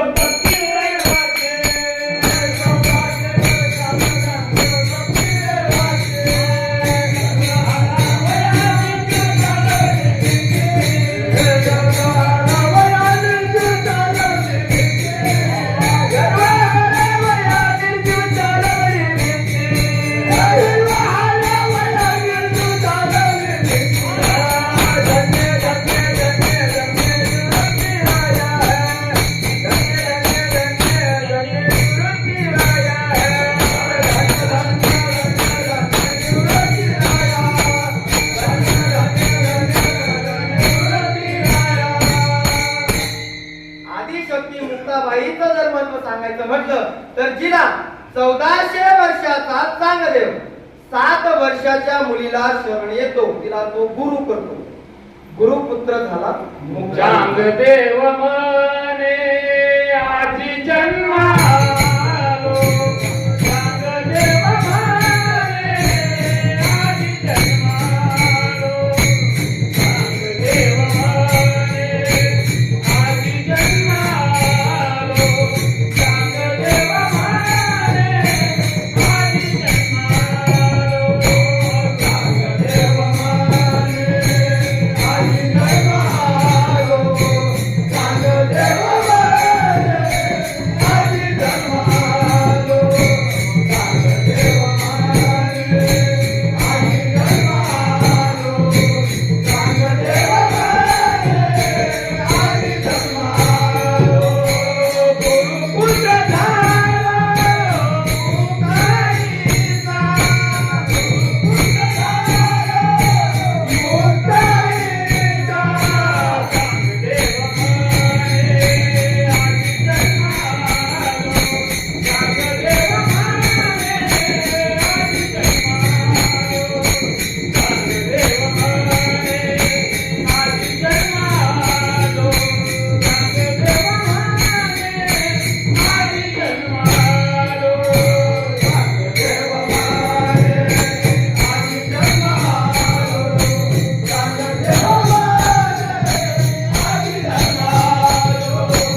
गुरुपुत्र झालो मुक्ताईचा. महाराज चौघे मुलं जेव्हा झाली तेव्हा रुक्मिणी आई साहेबांनी विठ्ठल पंत आपलं जे दुःख होतं की लोकांनी आपल्याला वाईट टाकले ते महाराज विसरून गेले की आपल्याला लोकांनी वाईट टाकले. महाराज जेव्हा रुक्मिणी आईच आहेत. आपल्या जेव्हा त्या आपल्या मुलांना ज्ञानेश्वरांना, निवृत्तींना, सोपान काकांना जेव्हा त्या काहीतरी भिक्षा मागण्यासाठी पाठवायच्या तेव्हा लोक त्यांना बोलायचे, लोक त्यांना बोलायचे की हे संन्यासाची मुलं आहेत. महाराज हे जेव्हा शब्द कानावर पडायचे, घरी येऊन जेव्हा चौघेही लेकरं तिघेही लेकरं म्हणा, जेव्हा सोपान काका, निवृत्तीनाथ, ज्ञानेश्वर महाराज जेव्हा आईला सांगायचे, अंतःकरणात महाराज कळवळा उठवायच्या. एके दिवशी जेव्हा विठ्ठलपंत आणि रुक्मिणी आई साहेब घरात असताना, आपल्या कुटेत असताना त्यांनी असा विचार केला की आपल्यानंतर आपल्या मुलांचं चांगलं व्हावं, आपल्यानंतर आपल्या मुलांचं चांगलं व्हावं. म्हणून तुकाराम महाराज आपल्या माता पितांना धन्यवाद देतात अभंगाच्या पहिल्याच्या. आपुलिया ही ताजोचे जगता,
आपल्या हिताचा विचार केला. म्हणून तुकाराम महाराज त्यांनाच धन्यता देतात.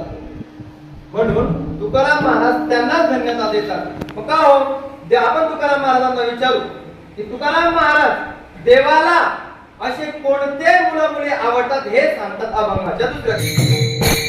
कुडी कन्या पुत्र होतीचे सात्विक तयाचा हरिख वाटे देवा.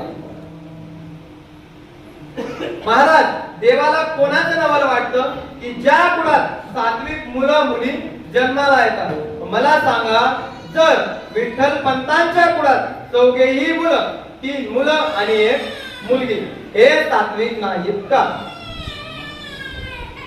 हे सात्विक नाहीत का?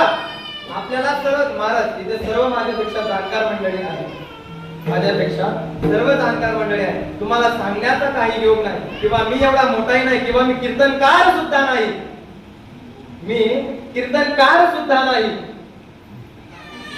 की मी तुम्हाला काही सांगू शकतो. जे ज्ञानेश्वर महाराज आणि जे संत साधू संतांची जी कृपा आहे, मी त्याच्या बळावर आज तुमच्या समोर इथे बोलण्यासाठी उभा आहे. महाराज सात्विक मुला मुलीची लक्षणं जर आपण पाहिली तर सकाळी नित्यनेम म्हणजे सकाळी लवकर उठणे. आपण आत्ताच रुक्मिणी आई साहेबांचं चरित्र पाहिलं. त्यांचा नित्यनेम काय? सकाळी आंघोळ करायची, आपापली देवपूजा करायची, आपला नित्यनेम ठेवायचा. महाराज सात्विकतेची दुसरी उदाहरणं कोणती आहे? आपले मुलं मुली. मला सांगा, तुमच्यापैकी असा इथे कोण आहे की जो छाती ठोकून सांगू शकतो की माझ्या घराण्यात माझा मुलगा आणि मुलगी सात्विक आहे? असं नाही महाराज की तुम्हाला आपल्या मुलाच्या बाबतीत काही कार्य कारनामे माहिती नाही. इथं प्रत्येकाला ज्याच्या त्याच्या मुलाचे कार्य कारनामे माहिती, पण दुर्लक्ष करतो आपण, त्याकडे दुर्लक्ष करतो. हाच आपला सर्वात मोठा गुन्हा.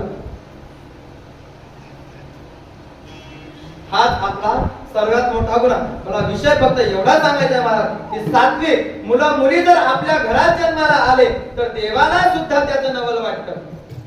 महाराज जेव्हा रुक्मिणी आई साहेब आणि विठ्ठल पंतांनी निर्णय घेतला की आपण लोकांकडे जावं, जे काही इथले पंच असतील त्या पंचांना विचारावं, महाराज अशी काहीतरी आम्हाला काहीतरी प्रायश्चित्त करण्याची अशी काहीतरी संधी द्या की जेणेकरून आम्ही गेल्यानंतर किंवा आमच्या मुलांना या समाजात मान मिळाला पाहिजे, या समाजात त्यांना जागा मिळाली पाहिजे, या समाजात त्यांना जागा मिळाली पाहिजे.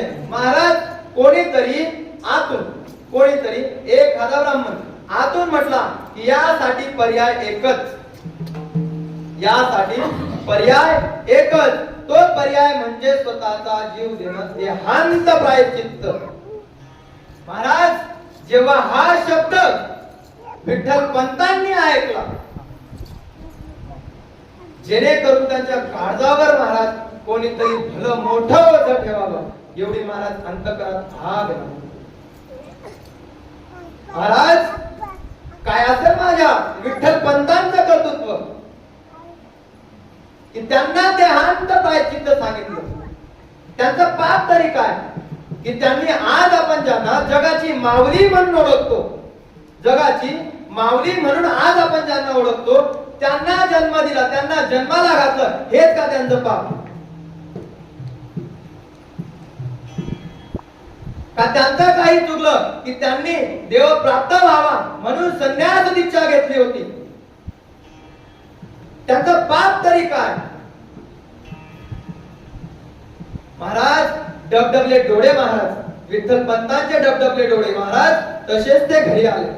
घरी येऊन रुक्मिणी आई साहेब विचारू लागल्या, घरी येऊन रुक्मिणी आई साहेब विचारू लागल्या की का हो आज तुमचे डोळे जे कायम स्वरूपी आनंदात दिसतात, आज ते पाण्याने डबडबले का? महाराज रडत्या डोळ्यांनी आपले अश्रू घेऊन विठ्ठल पंतांनी सांगावं की रुक्मिणी आपल्याला पंचांनी फैसला दिलाय की तुम्हाला जर तुमच्या मुलाचं चांगलं व्हावं किंवा तुमच्या मुलांना जर समाजात जागा मिळावी, समाजात जागा मिळावी तर त्यासाठी पर्याय एकच, त्यासाठी पर्याय एकच, तो म्हणजे देहांत प्रायश्चित्त. विठ्ठल विठ्ठल विठ्ठल विठ्ठल विठ्ठल विठ्ठल विठ्ठल.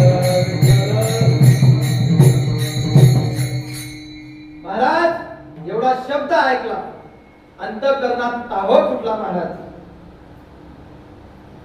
माझ्या रुक्मिणी आई साहेबाचे डोळे पाण्याने डबडबलेच नाही तर असं म्हणतात की त्या जेव्हा आपल्या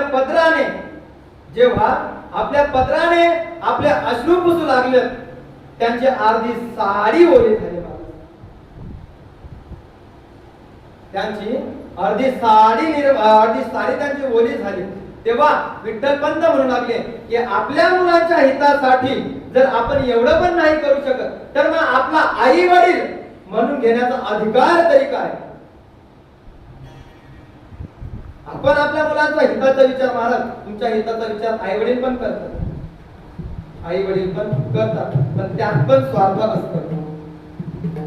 बुढाप्याचं जेव्हा वयोवृद्ध माणूस होतो ना महाराज, तुमच्या म्हाताऱ्या झालेल्या आई वडिलाची एकच अपेक्षा असते की आपलं जे म्हातारपण आहे ते आपल्या मुलाने सुखात झालं,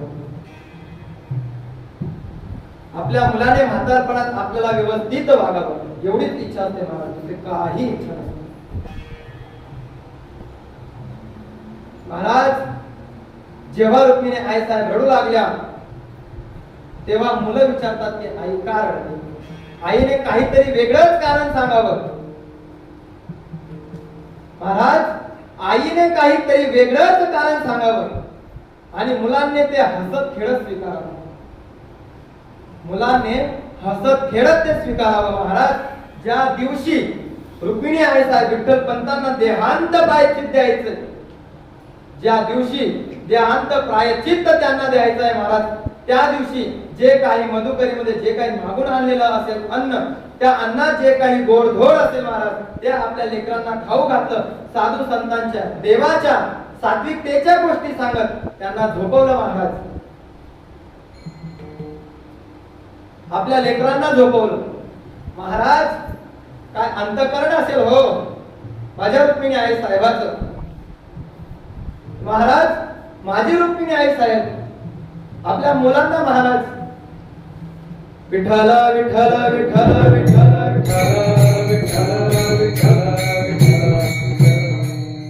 महाराज माझी रुक्मिणी आई साहेब आपल्या मुलाच्या गालावरून हात फिरवून महाराज तिचं अंतःकरण क्षणोक्षणाला म्हणत होत, कासावी प्राण मन तळमळी, कासावी प्राण मन तळमळी, कासावी प्राण मन तळमळी, कासावी प्राण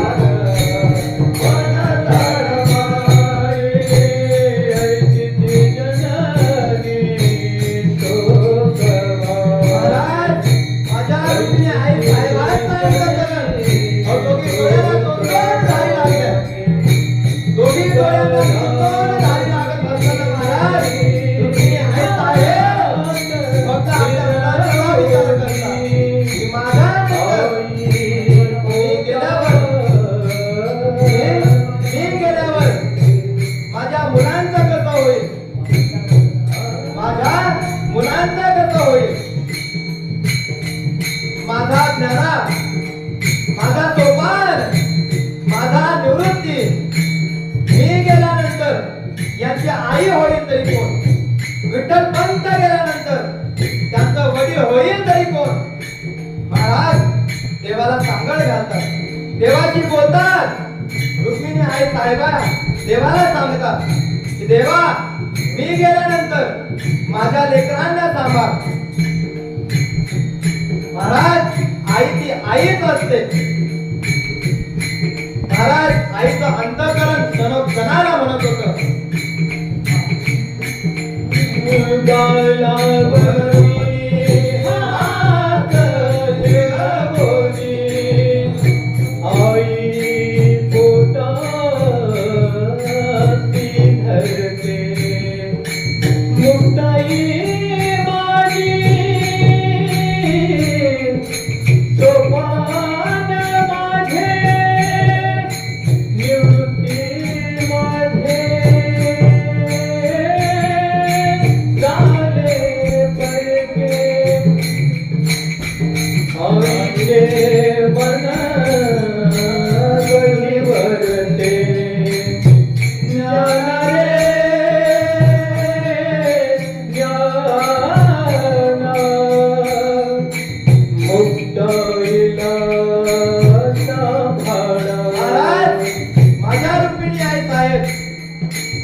माहिती होतं की यांच्यामध्ये ज्ञानी कोण आहे.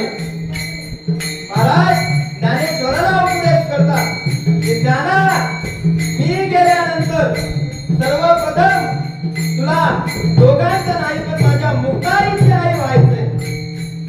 महाराज बाळ झोपली, आई ती आईच असते.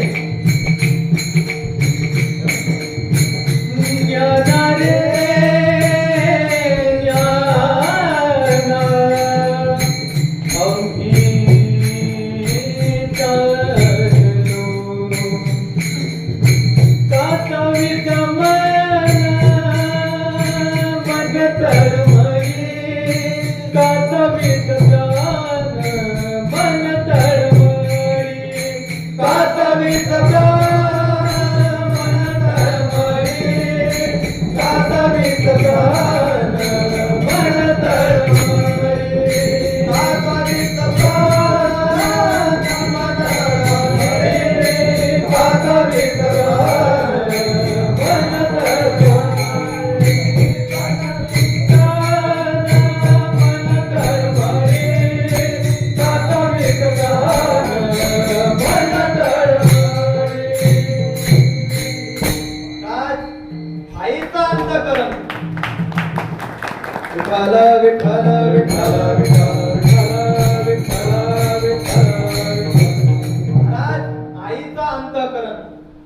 जर इथं बसली कोणतीही माता माऊली असू द्या, आपलं बाळ जर रडत असेल तर समजा योगायोगाने ते खेळता खेळता जर दरवाजाची ठोकर लावून पडलं महाराज, तर ते एका क्षणाचाही विचार न करता इथून उठते आणि आपल्या बाळाला घेते.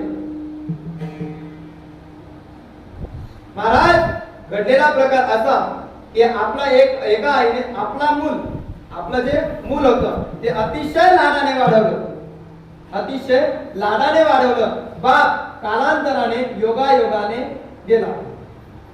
महाराज असाच लहानपणी तो लेकरू खेळत असताना तो पडला आणि त्याचा एक डोळा फुटला, एक डोळा फुटला. महाराज आईने डॉक्टरांना सांगून आपला एक डोळा त्या बाळाला दिला. बाळाला कधी, जेव्हा बाळ लहान होते तेव्हा, बाळ लहान होते तेव्हा महाराज बाळाला खूप शिकवले, बाळाला विदेशात नोकरीला लावले, बाळाला विदेशात नोकरीला लावले. पण मात्र जेव्हा ते बाळ शाळेत होतं, जेव्हा ते बाळ शाळेत होतं तेव्हा ते बाळ शाळेत जायचं आणि आई जर एखाद्या कामानिमित्त जर त्याला भेटण्यासाठी गेली तर मुलं त्याला हिनवायचे, आंधळीचा मुलगा, आंधळीचा मुलगा, आंधळीचा मुलगा.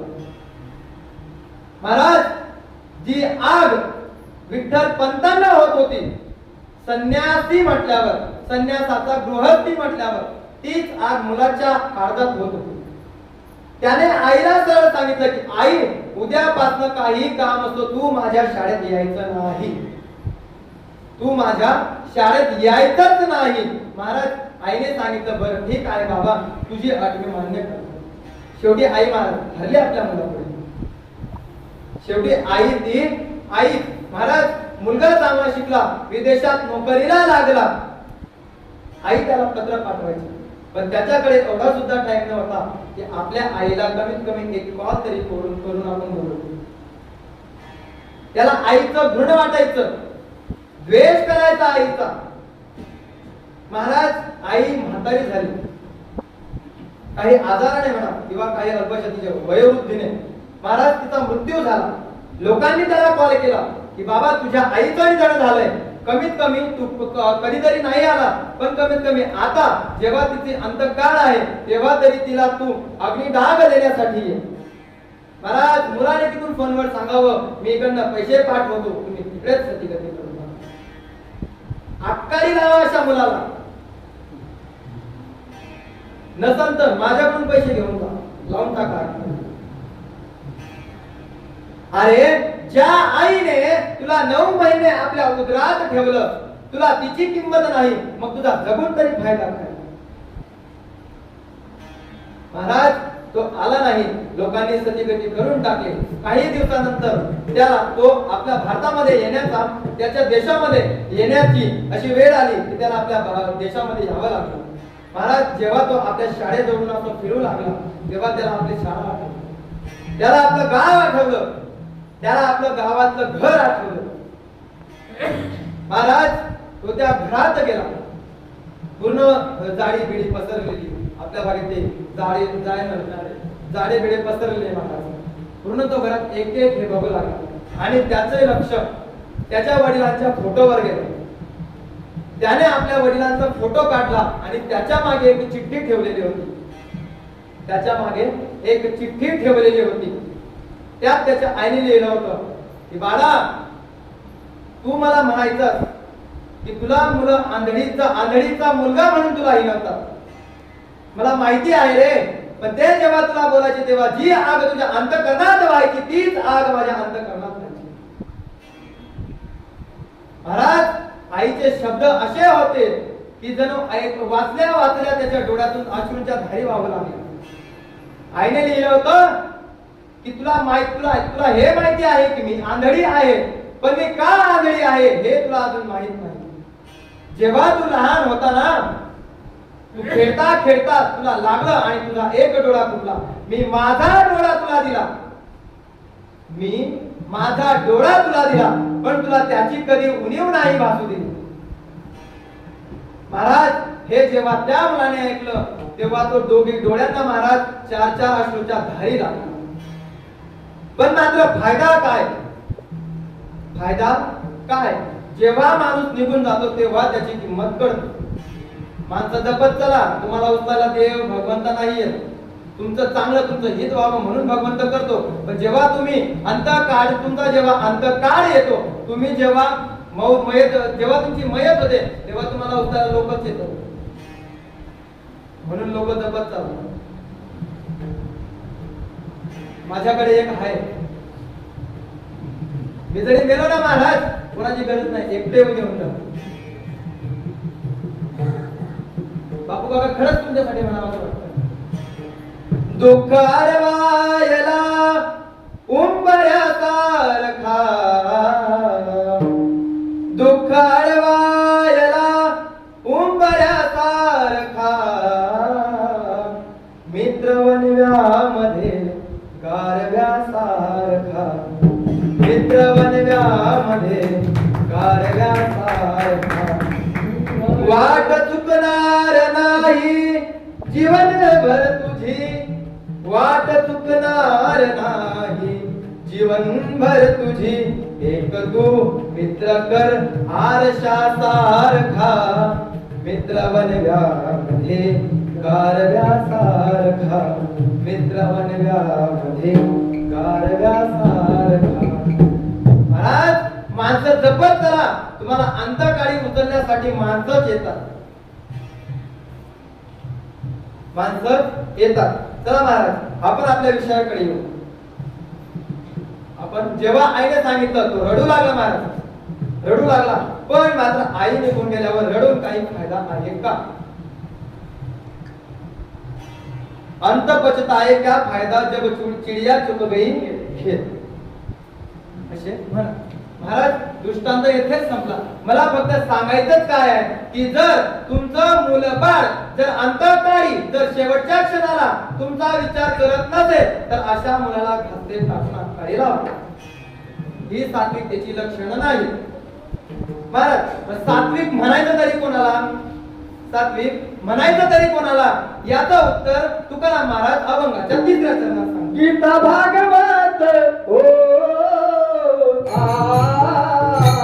करते सवार, गीता भागवत करते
सात्विकतेची लक्षण आहेत फार की ज्या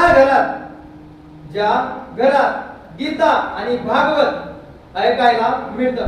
घरात भागवताचं महत्व जर सांगायचं म्हटलं तर आवा गोकर्णाची कथा आपल्याला माहितच आहे.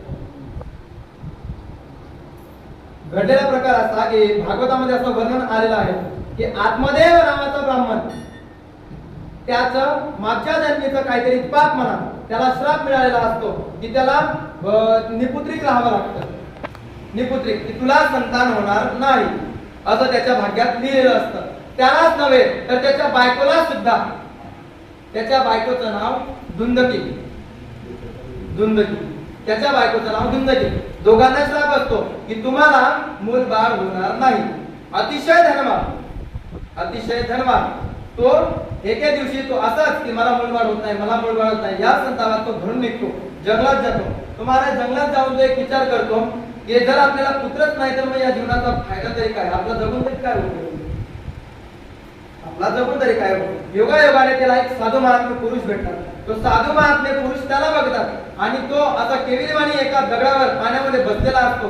साधू त्याच्याजवळ जाऊन विचारतात. आता साधू ते साधू असतात ना, साधूंच्या अंतःकरणासारखा आईचं सुद्धा अंतःकरण आहे. साधू जर पाहिले तर दगडापेक्षाही कठोर आणि कापसापेक्षाही मऊ. साधूंनी त्याला विचारावं की का रे बाबा तू असा का केविलवाणा असा का बसला, केविलवाणी असा तू का बसला. त्याने साधूंना सांगावं की बाबा मला पुत्रच नाही, मला सर्व सुख आहे, माझ्याकडे धन ऐश्वर्य संपदा सर्व आहे, पण मला पुत्रच नाही. साधूंनी त्याच्या कपाळावरच्या रेषा पाहिल्या. साधूंनी त्याला सांगितलं की बाबा तुझ्या जीवनात पुत्र प्राप्ती नाही. तू लय कळवळा करू लागला महाराज, लय. त्याने साधूच्या लय मिळवण्या केल्या. साधू ते साधू. साधूंनी असा उल्लेख आहे की साधूंनी त्याला एक फळ दिलं. साधूंनी त्याला एक फळ दिलं आणि सांगितलं की हे फळ तुझ्या बायकोला जाऊन खाऊ घाल. आता ती बायको काही सात्विक न होती. तिला ना देवपूजा आवडायची, ना दान धर्म आवडायचा, ना कोणाचं घरी आलेलं आवडायचं. ती फक्त मला पाहत मगम राहिली. महाराज दिसायला रूपवान होती, दिसायला रूपवान होती. ती विचार करू लागली की जर मी हे फळ खाल्लं, हे फळ खाल्लं माझं फुगेलं पोट, मी म्हशी दिसत. ती विचार करू लागली, ती विचार करू लागली की माझ्या चेहरा असं म्हणतात की जर एखाद्या बाळात एखाद्या स्त्री जर प्रसूती झाली आणि जर मूल किंवा बाळ जन्माला आलं, तिच्या पोटी जर एखादं बाळ जन्माला आलं तर या स्त्रीतलं सौंदर्य मुलात जातं, या स्त्रीतलं काही सौंदर्य मुलामध्ये येतं. मला ती विचार करू लागले की माझं सौंदर्य जाईल. ही काही सात्विक नव्हती. तिने ते फळ काही पुढे टाकून दिलं आणि नवऱ्याला माहित पडू नये म्हणून तिच्या घरी तिची आलेली बहीण, ती होती गरोदर. ती म्हणली की तुला तुझं जे बाळ होईल ते बाळ तुम्हाला दे.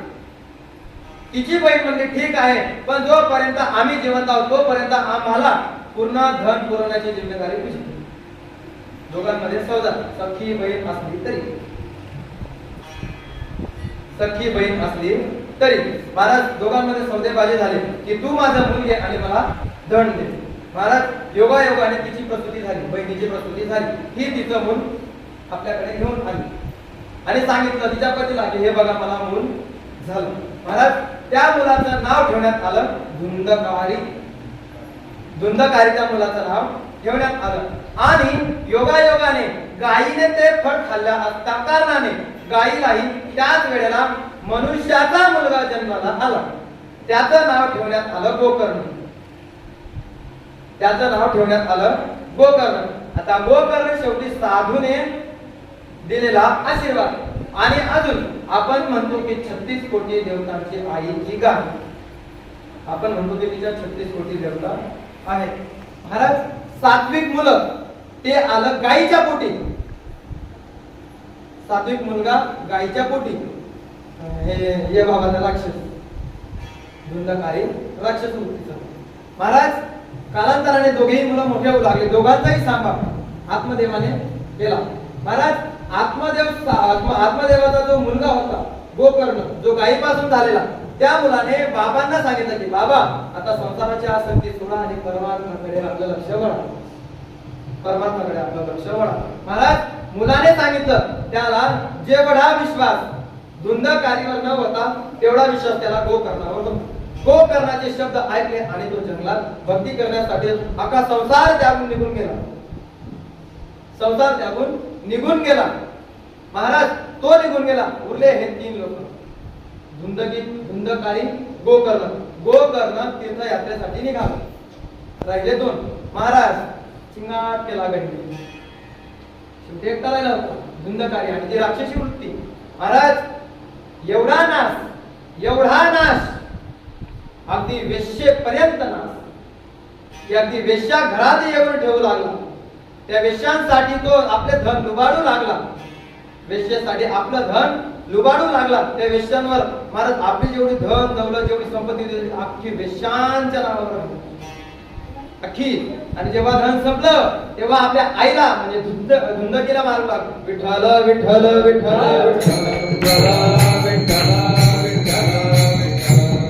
महाराज जेव्हा आपलं घरात धन संपलं तेव्हा तो आईला सुद्धा मारू लागला. महाराज आईने संतापून आपल्या घरामागे जी विहीर आहे तिच्यामध्ये उडी मारून जीव दिला.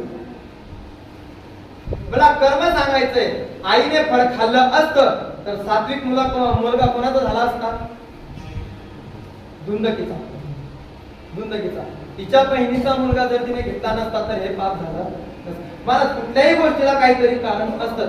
आज जर समजा मी फक्त महाराज 5 महिने मी पंढरपूरला राहिलो, याच्या व्यतिरिक्त काय मी फक्त चतुर्मास केलेला विद्यार्थी.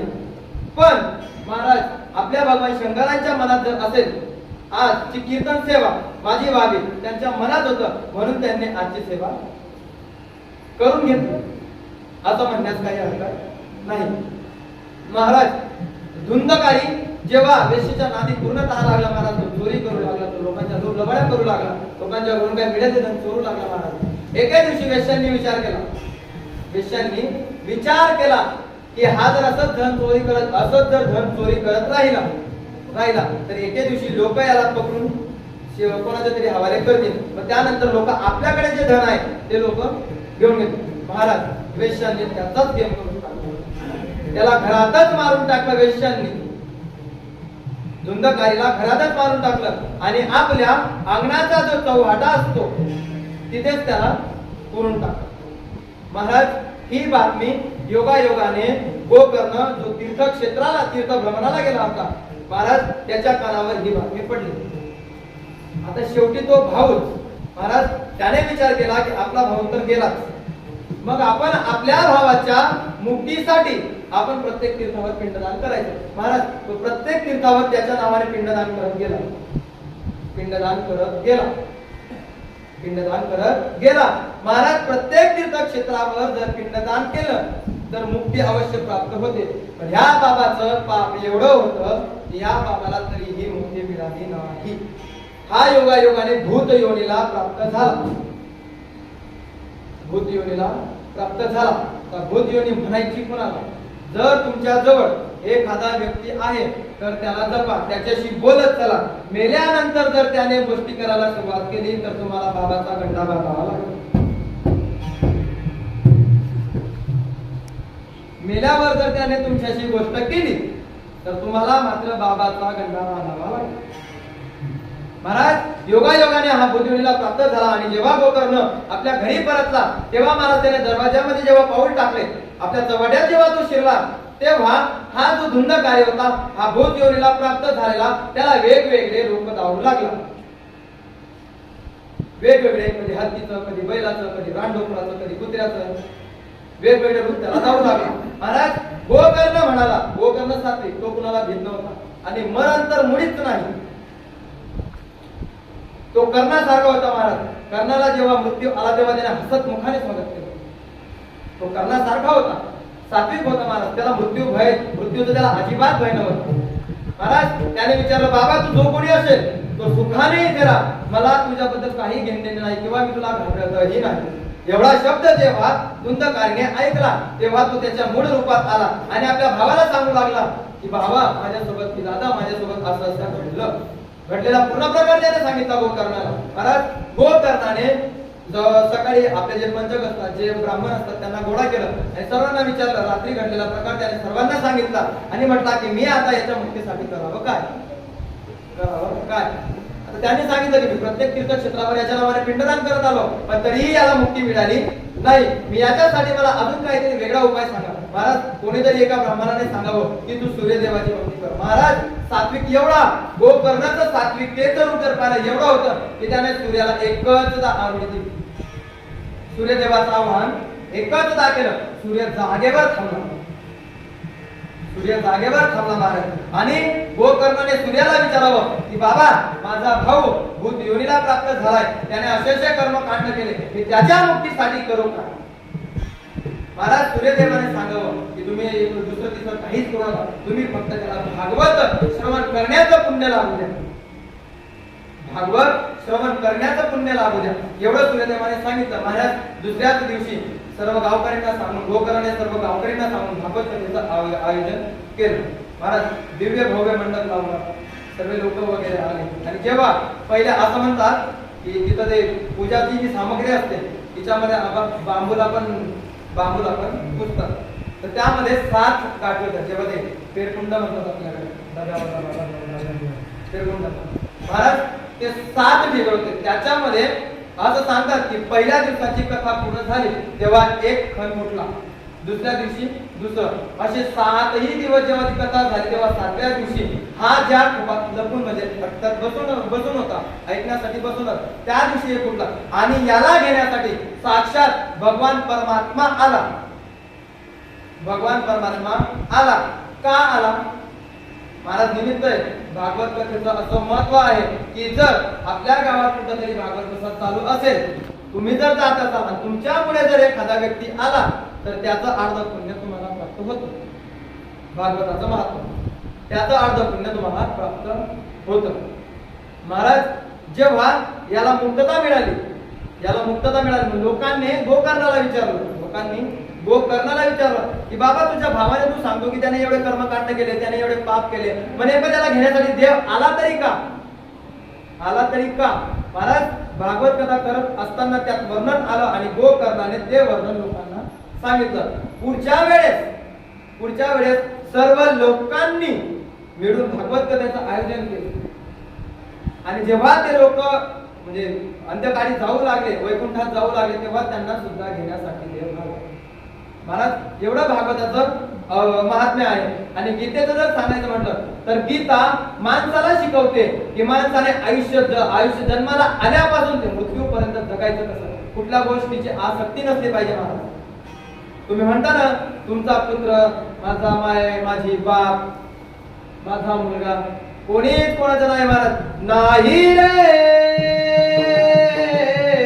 नाही कुणाचे कोणी नाही रे नाही कुणाचे कोणी नाही रे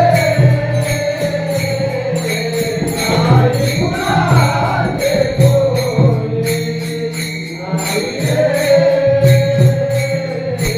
नाही कुणाचे कोणी. बहीण कुणाची, भाऊ कुणाचा, कोण कुणाचे सगळे सोय. कुणाचे भाऊ कुणाचा, कोण कुणाचे सगळे सोय. अंती जातील एकलाच प्राण.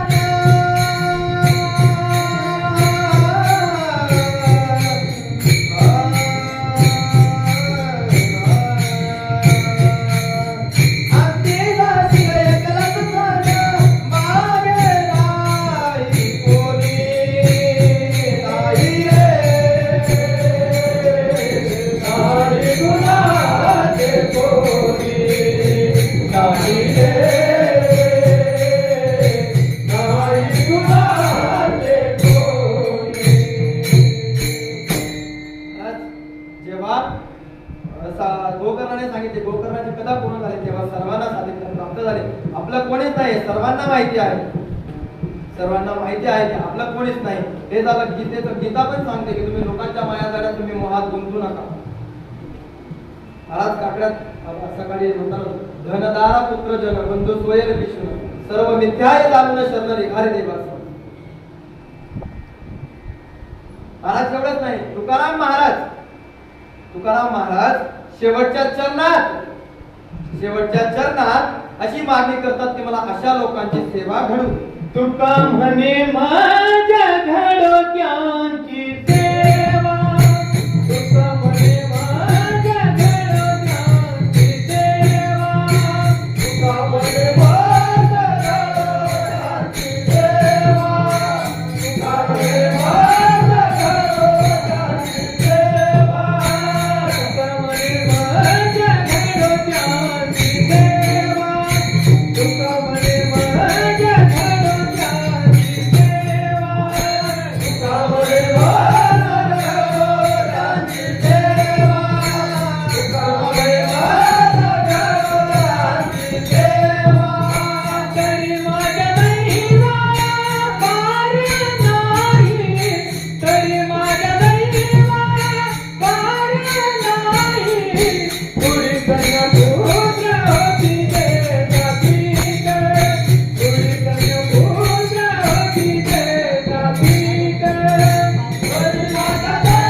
खोट होती रे सात्विक, पुरीला खोट होती रे सात्विक.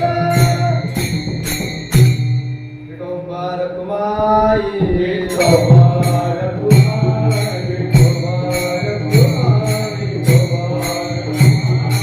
विठोबार कुमाई, विठोबार कुमाई, विठोबार कुमाई, विठोबार कुमाई,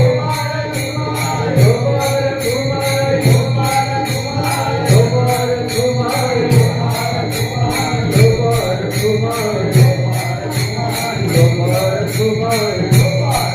विठोबार कुमाई, विठोबार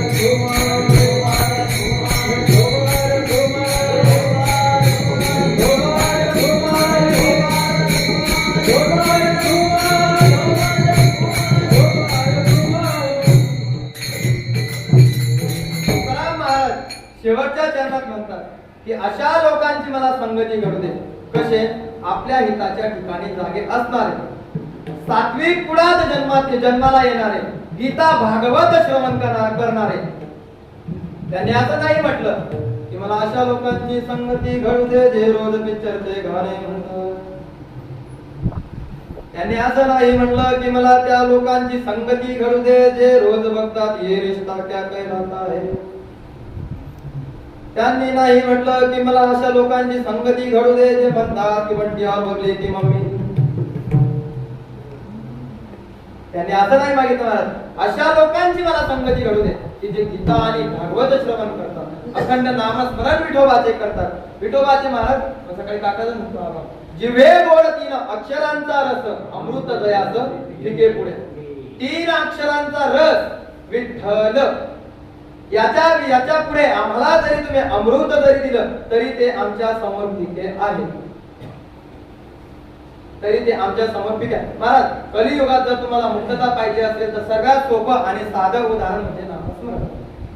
नाम संकीर्तन साधन पैसोपे, नाम संकीर्तन साधन पैसोपे, नाम संकीर्तन साधन पैसोपे, नाम संकीर्तन साधन पैसोपे.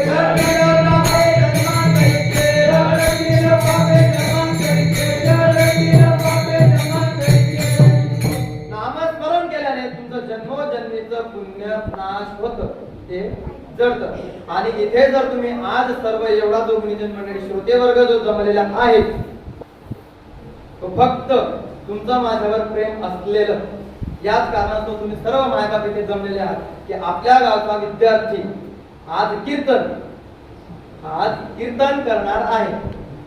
या कारणास्तव महाराज सत्यात सुद्धा एवढी गर्दी असत नाही, सत्यात सुद्धा एवढी गर्दी असते, सत्यात सुद्धा खरंच राहत नाही. महाराज तुमचं जे माझ्यावर असलेलं प्रेम त्याचं कारण फक्त हेच की तुम्ही आज माझं कीर्तन ऐकण्यासाठी इथं उपस्थित आहात. आमचे रिंगणगावची मंडळी, आमचे भाऊसाहेब इथं, आमचे भाऊसाहेब आजोबा इथं उपस्थित आहेत. माझ्या तेव्हा रिंगणगावची मंडळी आहेत, आमची पिंपळकोड्याची भजनी मंडळी, सावद्याची भजनी मंडळी, रिंगणगावची भजनी मंडळी. मला तेवढंच नाही तर आज माझं कीर्तन आहे म्हणून माझी मावशी, माझी आजी सुद्धा इथे मला तेवढंच नाही, या मुली कधी मी कीर्तनाला बघितलं नाही, पण आज आम्हाला भाऊचं कीर्तन आहे म्हणून त्या आले. असो कारणास्तव ते का असे ना, निमित्ताचा धनी केला असले धनी.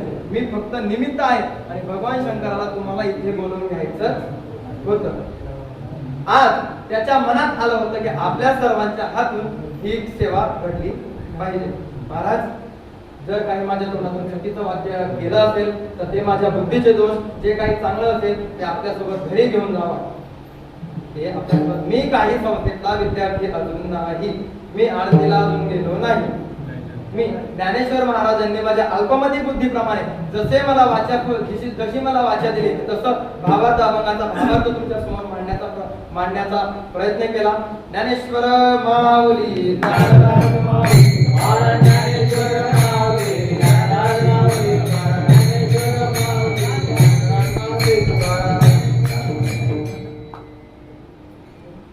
आलो पाहता काय मंडळी एकदा जोरात टाळ्या वाजवा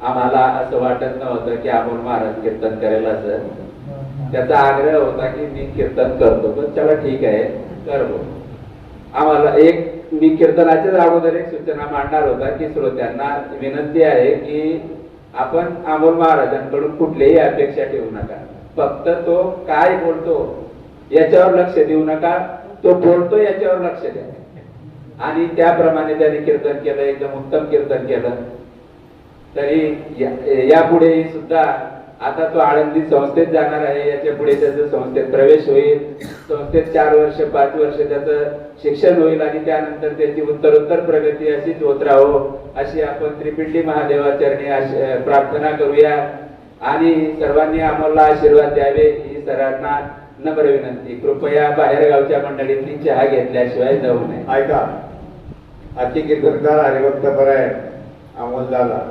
पिंपळकोट मंडळी मी तुम्हाला जाहीर सांगतो आज पिंपळकोट्याने दुसरी विकेट घेतली तुम्ही म्हणाल कशी तुमच्या गावात एक कीर्तनकार नागपूरपर्यंत मुंबईपर्यंत नाव गेलंय आपले काशीनाथ काशीनाथ महाराज पाटील दुसरी विकेट आज आमच्या दादा अमोल दादा यांनी घेतली म्हणून मी पिंपळकोटेकर अभिनंदन करतो साहेब यांनी 2 शब्द त्यांच्या मामाविषयी बोला 1 मिनिट फक्त बोलतायत माफी मागून बोलतो 1 मिनिट आषाढी वारी संपावी श्रावणाचा 3रा गुरुवार यावा आणि माझ्या महाराजांचं गजानन महाराजांचं दिंडीचं म्हणजे त्यांचं गावात आगमन व्हावं त्या ठिकाणी ज्या जल्लोष होतो फटाक्यांचा असू द्या रांगोळीचा असू द्या दारात दारात केलं असतं आपुल्याच्या घरी आपुल्याचे स्वागत तसं आज आदरणीय आमच्या महाराजांचं अमोलदारांचं कीर्तनाच्या रूपाने आगमनच झालं म्हणून सर्वांच्या वतीनं मी नसेल हार टाकून गळ्यात तर शब्दस्मरांनी अभिनंदन करतो जय हो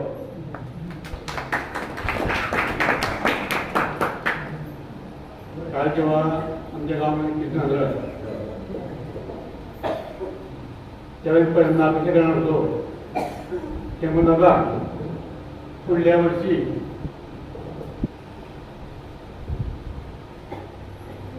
जे 6 नंतर आपण आपल्या गावात यावं आणि कीर्तन करावं पण जेव्हा काल काही झालं तुझ्या आम्हाला कीर्तन आहे इतका झालं ना ते 5 महिन्यामध्ये तुझी तयारी सोपं काम केली इथं उभं राहणं आणि बोलणं हा काही तोंडचं घेणं नाही इथं ज्ञान लागतं अभ्यास लागतो आणि 5 महिन्यामध्ये अमोल भावनी ठेवत गेली जेव्हा गेली आज ते कीर्तन कुठले सर नव्हते आता ज्ञानेश्वर 16 आहे समन 16 आज ज्यांनी कीर्तन केलं हा विषय समाधी 16 कीर्तन करू शकतात सहज करणार असं तर कीर्तन दिले समन 16 आणि खरोखर कौतुकाला करतात की एवढ्या वयामध्ये इतक्या लवकर पहिले कीर्तन आपण केलं जेव्हा समाधान आमच्या गावात पहिल्यांदा त्यांनी आग्रह केला की महाराज आता कीर्तन करा त्यांनी वय आणली वय पुढे कीर्तन लिहिलं पाठांतर केलं त्यांनी कीर्तन केलं आणि आज ते इतके पुढे झाले गेले खूप पुढे गेले त्यांचा अभ्यास तर आपल्या विनंती सर्व गावकऱ्यांना आता अमोलला अमोल म्हणायचं नाही अमोल मला म्हणा काय समाधान मानले गाव झाले बरोबर काय समाधान महाराज फक्त बाहेरच्या मंडळी आपल्या मंडळीत सर्वांसाठी महाराज समाधान महाराजला गाव घ्यायचे अरे समाधान काय समाधान आहे अरे ज्ञानात किंमत आहे तर यापुढे आम्ही तुमच्या गावात समाधान तरी म्हणणार नाही समाधान महाराज हे नाही किंवा स्वयं विनंती आहे की आता अमोल पण म्हणू नका अमोल महाराज म्हणा आणि त्यांना आशीर्वाद द्या की अमोल महाराज आता 5 वर्षांनी अभ्यास करा तुमचं बोलण्याचे डेरिंग खूप चांगलं आहे तुम्ही असं कीर्तन केलंय त्याच्यातून पहिले कीर्तन केलं असं खेळत बिलकुल असं वाटलं ना माहिती तुम्ही कीर्तन करणार अगदी सहज असं खेळत कीर्तन केलं तर 5 वर्षांनी अभ्यास केला तर आपण सुद्धा उत्तम कशी भरायला घ्या आणि आम्हाला अभिमान आहे. श्रीनिवास समाधान महाराज आता पिंपळराम महाराज खूप मला वाटतं आम्ही छाती जोडची पुढचे वाईट नव्हते. आपण जर कीर्तन झाला आम्ही छाती येणार थोडीशी विस्तारते. खूप आम्हाला अभिमान वाटला. आपण चांगल्या पद्धतीने कीर्तन केलं. अशीच आपली प्रगती हो. आता संस्थेत जा, संस्थेत खूप शिकायचे आणि त्रास सुद्धा खूप होतो. समाधान जेव्हा प्रयत्न गेले तेव्हा त्यांना परिणाम खायला होतो. चक्कर यायचे आणि इतकं त्याने अभ्यास केला त्यावेळेला खूप अभ्यास केला. तर आपण सुद्धा मिळून ते करतो की आपण अभ्यास करा. मग कीर्तन महत्व म्हणून आपली कीर्तन हे फक्त झालेलं आहे. एक डेरी झाली होता. एक डेरी आपण म्हणतो पहिल्या कीर्तनामध्ये महाराज करतो. इतकं सोपं नाही आहे. इथं येऊन कीर्तन करणं बोलणं किंवा सोपं नाही आहे. आपण त्यात जिंकलं पहिला गड जिंकला बघा. कारण आपले हावभाव आपलं बोलणं आपलं वक्तृत्व अगदी सहज असं वाटत होतं एखाद्या जुना कीर्तन करायचं.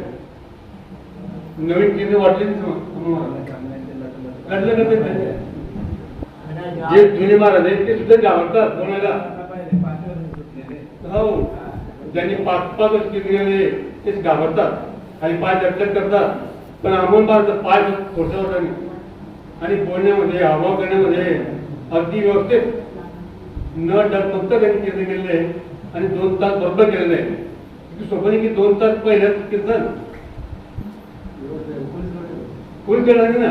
2 तास कीर्तन कुठल्याही कीर्तन नवीन करू शकत नाही. आता आधी जायचंय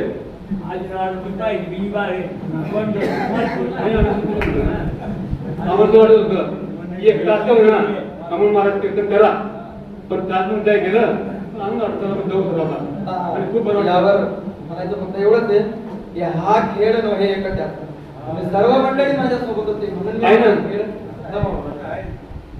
काही चिंता करू नका. काही लागलं काही म्हणणे सुरू आहे.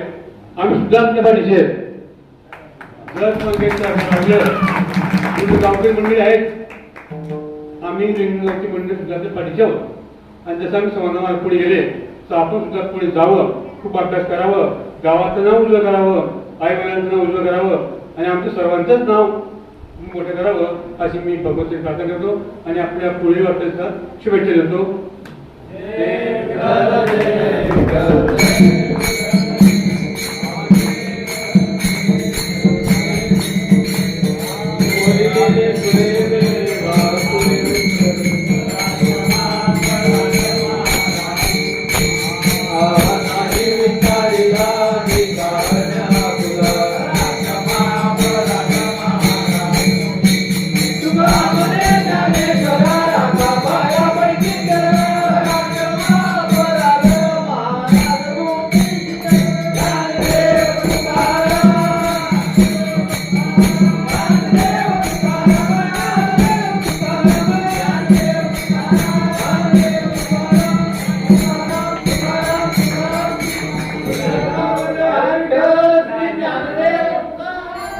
सर्वांनी चहा घेतल्याशिवाय कोणीही जाऊ नये.